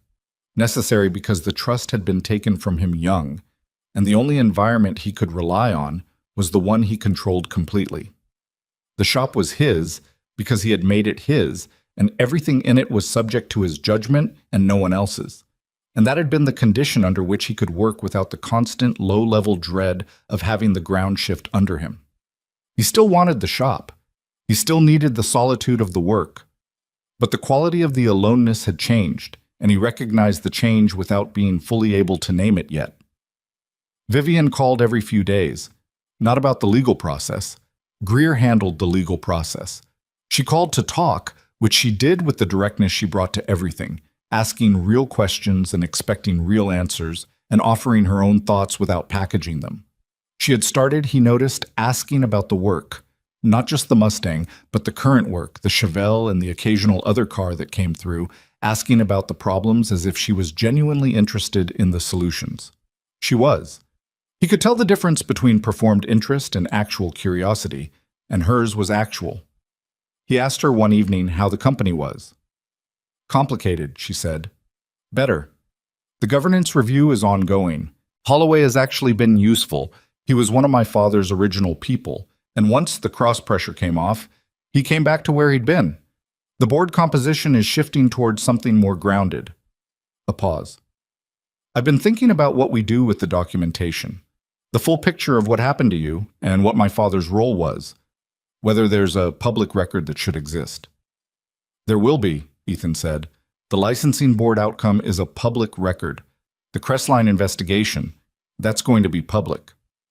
I mean, beyond the legal record, she said, whether the company acknowledges it, whether Sterling Industries says, formally, that this happened and that it was wrong and that it originated in decisions made within our orbit. He was quiet for a moment. That's your decision to make. I know. I'm asking what you want. He thought about it the way he thought about hard problems, following the question wherever it led, without trying to arrive at an answer before the thinking was done. I want the truth in the record, he said finally. How it gets there matters less to me than that it gets there. If it comes through Sterling making a formal acknowledgement, that's part of the record. If it comes through the licensing process, that's part of the record. I'd rather it be thorough than managed. Thorough rather than managed, she said. All right, I can do thorough. The licensing board decision arrived on a Thursday afternoon in early March. It came as a formal document, delivered to Greer's office and forwarded by email. Ethan was under a car when his phone buzzed on the bench. He rolled out, looked at the notification, and sat on the creeper with his forearms on his knees, reading it. The decision ran to 12 pages. He read the conclusion first, the way you read a verdict, then went back and read the reasoning. The board had found, by a unanimous vote of the panel, that the original professional conduct findings against Ethan Mercer were not supported by the evidence as now fully examined, and that the evidentiary record indicated the original findings had been reached on the basis of manufactured documentation and suppressed counter-evidence. The panel found specifically that Ethan's design designation EMY7 had originated with Ethan Mercer in 1996 to 1997, that the Belcore documentation purporting to predate that origin was fabricated, and that the professional license revocation that had followed the original findings was unjust and was hereby reversed. The reversal was effective immediately. He set the phone down on the bench. He sat on the creeper for a while, on the concrete floor of Unit 7, in the fluorescent light, with the smell of the shop around him and the car on the jack stands above him, and the decision on his phone on the bench. 15 years was a long time. He had been 23 when they took it. He was 38 now, and between those 2 points was a landscape of decisions made in a reduced space. Work he had done in cash, projects he had kept to himself. Designs he had not trusted to the process, because the process had already demonstrated what it did with his work. 15 years of building things in a corner because the open field was not safe. He had not fully understood how much that cost him until the constraint was lifted, and the lifting of it revealed the shape of what it had been. He did not cry. He was not a person who cried easily, and this was not a moment that required it. But he sat there for a while with something moving through him that was too large and too old for a simple name, something that was grief and relief and the specific ache of time that cannot be recovered, and the equally specific knowledge that what could be recovered, the professional standing, the public record, the name, had been recovered, and that those were not nothing. They were not everything, but they were not nothing. He picked up the phone and called Vivian. She answered before the second ring. She had been waiting. It came through, he said. A pause. A short one. Tell me. Unanimous, he said. Full reversal. Effective immediately. He heard her exhale. Not a word, just the sound of breath released after being held, and then a silence that had a different quality from the silences in the garage, fuller somehow, more present. Ethan, she said. Yeah. I'm glad. Yeah, he said again. It was not eloquent. It was enough. And 2 weeks later, Sterling Industries published a formal statement. Vivian had written it herself, with input from Greer on the legal language, and she had shown it to Ethan before it went out. He had read it once, made one small factual correction, and said, "It's right." That was all. The statement acknowledged that records held within Sterling Industries' archive had contained documentation material to a professional licensing case that had 15 years earlier resulted in the unjust revocation of Ethan Mercer's credentials. The statement acknowledged that the founder of Sterling Industries had possessed this documentation, had understood its significance, and had not come forward with it during the relevant period. The statement did not elaborate on the reasons. It did not offer institutional self-exoneration. It said, "This happened. It was wrong. The record has now been corrected, and Sterling Industries accepts its responsibility for the portion of this harm that originated within its orbit. It was not a legal document. It had no force of law. It would not give Ethan back the years. But it said, in the public record of a company that bore James Sterling's name, that an individual had been wronged and that the wrong was being named. Vivian had spent a long time deciding whether to include the acknowledgement of her father personally. She had gone back and forth on it, arguing with herself in the study late at night, sitting with the complexity of it. In the end, she had included it because the truth was not improved by being partial, and her father, who had understood that better than almost anyone and had spent 11 years failing to act on it, deserved to have the full account preserved in the same record that preserved his company. She thought he would have wanted that. She thought he would also have been afraid of it. Those two things were both true, and both of them were part of who he was, and she was done pretending the uncomfortable parts were not there. On the first Saturday in April, Ethan drove the Mustang. Vivian had called him the previous week and asked if he would come to the estate. She had not said why exactly, just that there was something she wanted to do and that she wanted him there. He had driven over on Saturday morning to find the east garage open and the Mustang pulled out into the drive, outside in the daylight, for the first time. In the April morning light, the midnight blue was something else entirely. Without the controlled fluorescence of the garage, it was richer and deeper. The original paint carrying in natural light a quality that felt less like a color and more like a material, dense and specific and entirely itself. Vivian was standing beside it. She had jeans and a coat, and her hair pulled back, and she was holding the key. "I said I was going to drive it," she said. He looked at the car. "You haven't driven a manual in a while." "I drove one in college." A '67 Mustang Fastback with a 4-speed and a rebuilt V8 is a different experience than whatever you drove in college. "I know that," she said. He looked at her. She looked back at him with the particular expression he had learned to read over the past months. Not stubbornness exactly, more like the complete clarity of someone who has decided a thing and is not looking for permission, only for honest information. "The clutch is heavy," he said. "The steering has the original ratio. No power assist. The brakes require real pressure. Don't rush the shifts." "Understood," she said. "Take it slow the first time through the property. Get a feel for it before you take it on a road." "Yes." "And I'm riding in the passenger seat." She almost smiled. "I assumed." She got in. He went around to the other side and folded himself into the passenger seat, which was tighter than modern cars, but had the specific rightness of something designed before the industry decided that drivers needed to be insulated from the feeling of what they were operating. She started the engine. It caught cleanly. Not the rough catch of that first night, but the smooth, immediate ignition of an engine that had now been run regularly enough to have found its rhythm. The idle settled to a steady low note, the exhaust note coming up through the floor in a way that was not subtle, a physical vibration that registered in the chest as much as the ears. She looked over at him. He nodded. She let out the clutch. The Mustang moved. It moved with the specific authority of a machine that has been correctly sorted, not dramatically, not with any unnecessary display, just with the clean, direct communication of power applied to purpose. She took it around the east side of the estate, following the service road that ran along the property line, going slowly, feeling the weight and the balance and the conversation between the wheel and the road surface that every old car has with a driver who is paying attention. She made the first circuit in silence. On the second circuit, she shifted into second, and Ethan heard her read the engine note correctly, waiting for the right point before moving the gear, and the shift was clean. "Better?" he said. "Don't coach me," she said. "That was a compliment." "Oh." A pause. "Thank you." "But..." On the third circuit, she went a little faster, not reckless.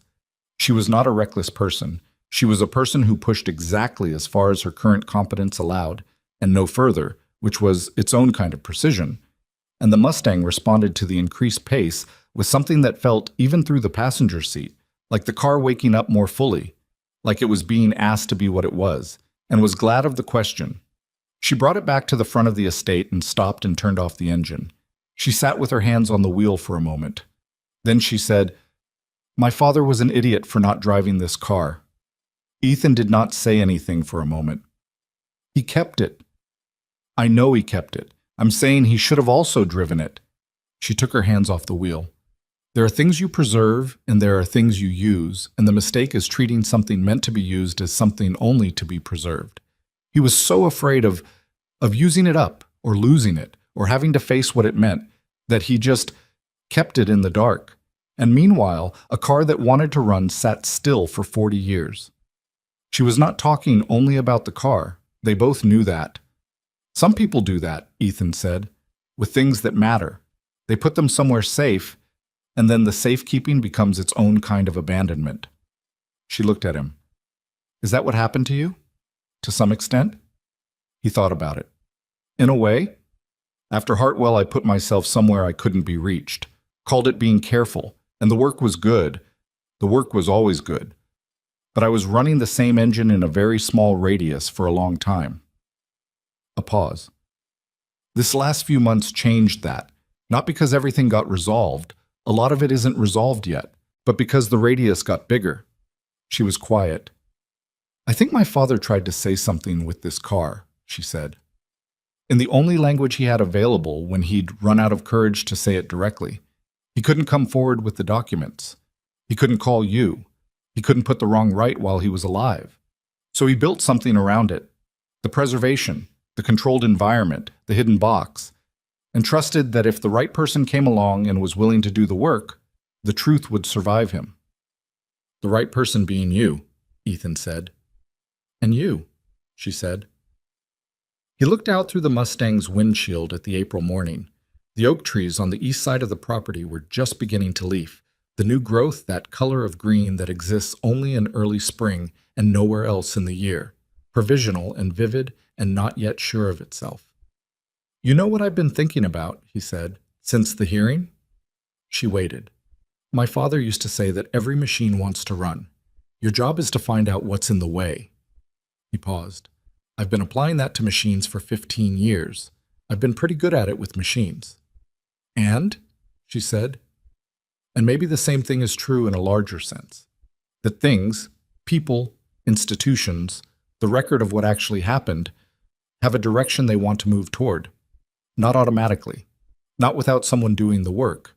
But there's something in a system that prefers function over stasis, that will move toward its own correction if someone is willing to clear the obstruction."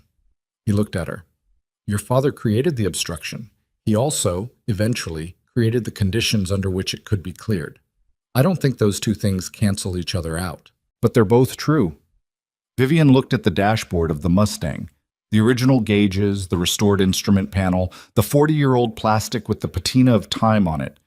And she thought about her father's hands on this wheel, maybe once, maybe 3 times, back when the car was new to him and the debt was new too, and he had not yet understood the full weight of what he was carrying. "He loved this car," she said. "Whatever else is true about him, he loved this car, and he took care of it for 40 years. I think that matters." "It does," Ethan said. "The care was real. The love was real. The failure was also real. People are usually all of those things at once." In the months that followed, the various threads of the story moved toward their conclusions at the uneven pace that real things move without the clean simultaneity of fiction. The Crestline Capital investigation expanded through the spring and into summer, eventually involving 3 state agencies and producing an indictment of 2 senior Crestline executives on charges, including fraud, evidence tampering, and conspiracy. Damian Cross himself was named as a subject of the investigation. His legal team was formidable, and the process was slow and contested at every stage. But the documentation Greer had assembled and shared with investigators was substantial, and Belcour's buried history, the manufactured evidence, the coordinated destruction of Ethan's career, was now in the formal possession of people whose job was to do something about it. Paul Regan, the Hartwell manager named in James Sterling's letter, had died 4 years earlier of an illness. That fact arrived via Greer in a brief email that Ethan read and then put down and sat with for a while. He had not known what he felt about Reagan. He had thought about him occasionally over the years, had constructed versions of the man in his imagination that varied between the monstrously calculating and the ordinarily weak, and the truth, as it usually was probably something in the middle. A man under financial pressure who had made a bad choice and had not had the character to undo it, and had apparently not found a way to live comfortably with it either, given what James Sterling had described of their conversation. The death foreclosed certain possibilities. It also, in a way Ethan found difficult to entirely examine, simplified the emotional ledger, removed one person from the account who he could neither forgive nor usefully be angry at.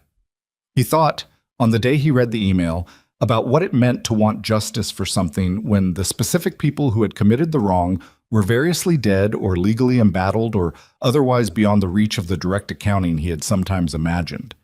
It meant, mostly, that justice was a condition of the record rather than a transaction with individuals. The record had been corrected. His license was restored. The documentation was in the hands of people with authority to use it. That was not nothing. That was in fact most of what justice looked like when you examined it honestly, rather than through the lens of what you wished it could be.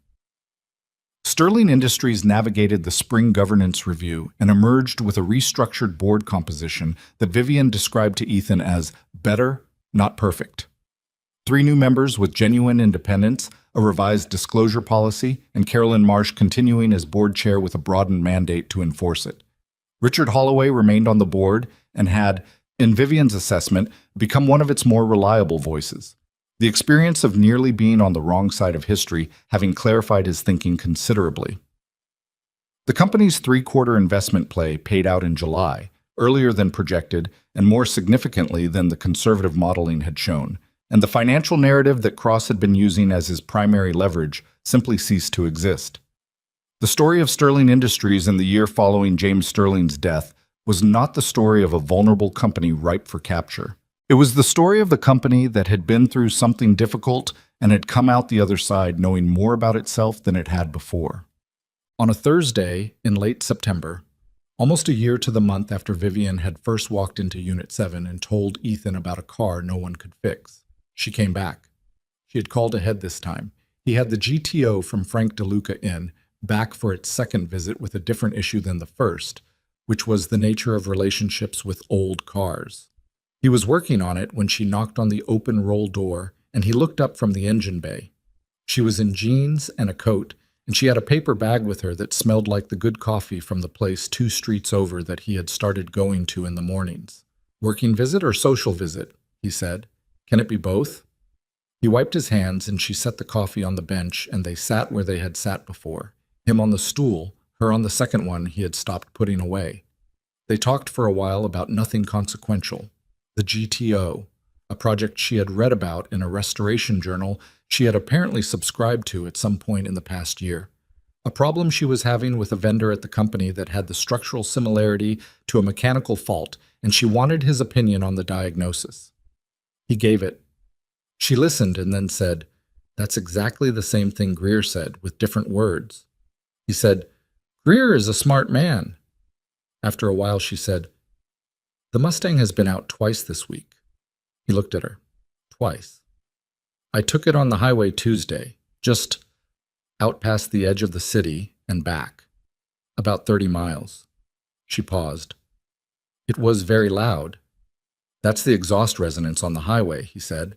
"It's normal. The car's not going to—" "I know it's not a problem," she said. "I liked it. I'm just telling you it was loud." He looked at her. She had the expression of someone who has found something they did not expect to find and is still figuring out what to call it. "My father never drove it on the highway," she said. "No," Ethan said.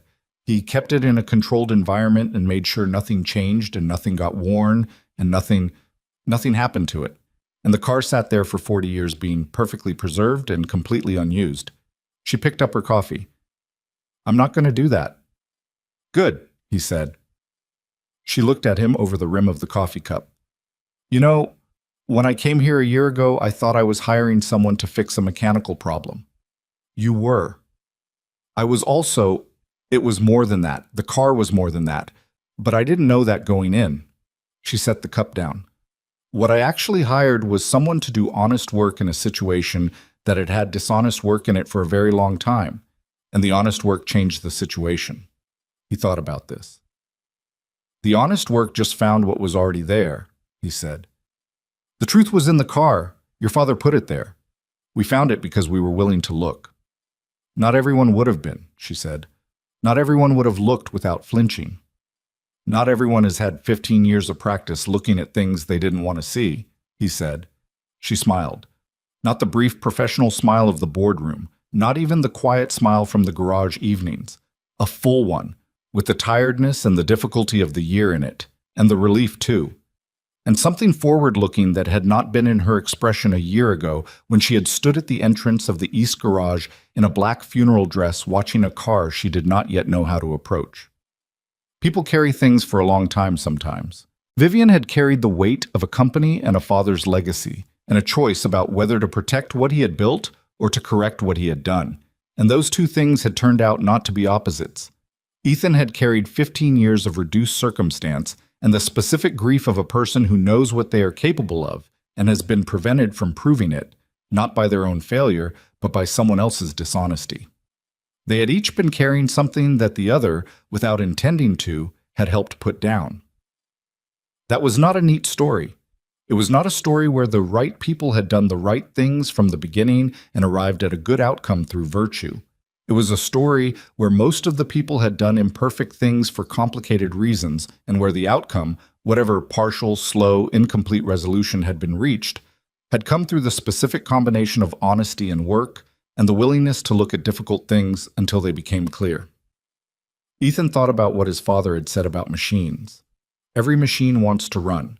Your job is to find out what's in the way. What had been in the way, in this case, was the accumulated weight of a decision made in a difficult moment by a man who was practical when he should have been principled, and the 15-year inertia of a wrong that had no one advocating for its correction.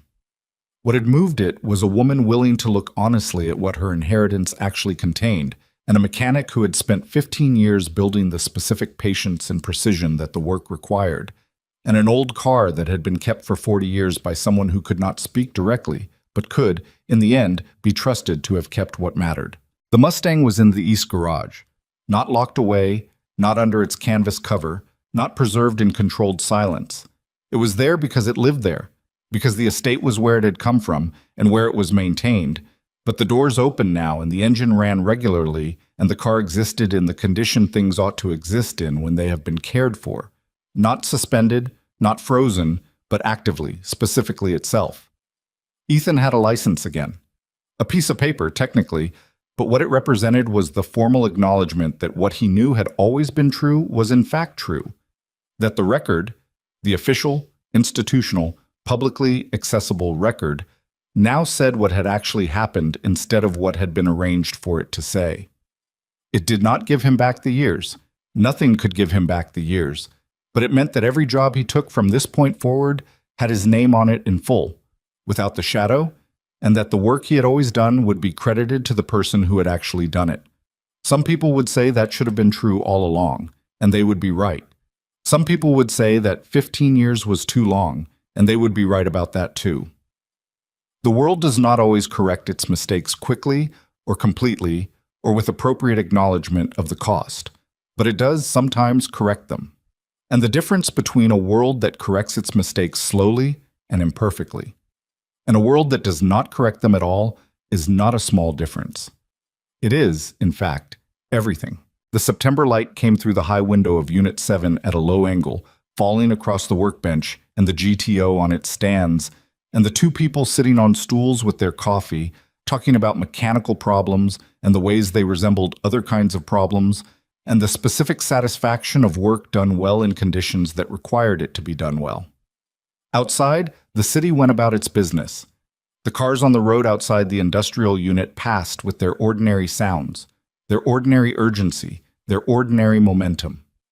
Somewhere across the city, in the east garage of the Sterling estate, a midnight blue 1967 Ford Mustang sat with its engine ready, waiting for the next time someone would come and open the door and let it be what it had always been built to be. Not preserved, not hidden, not held in trust against a debt, just a car, just a good, honest running machine, Just a thing that wanted to go, finally, somewhere.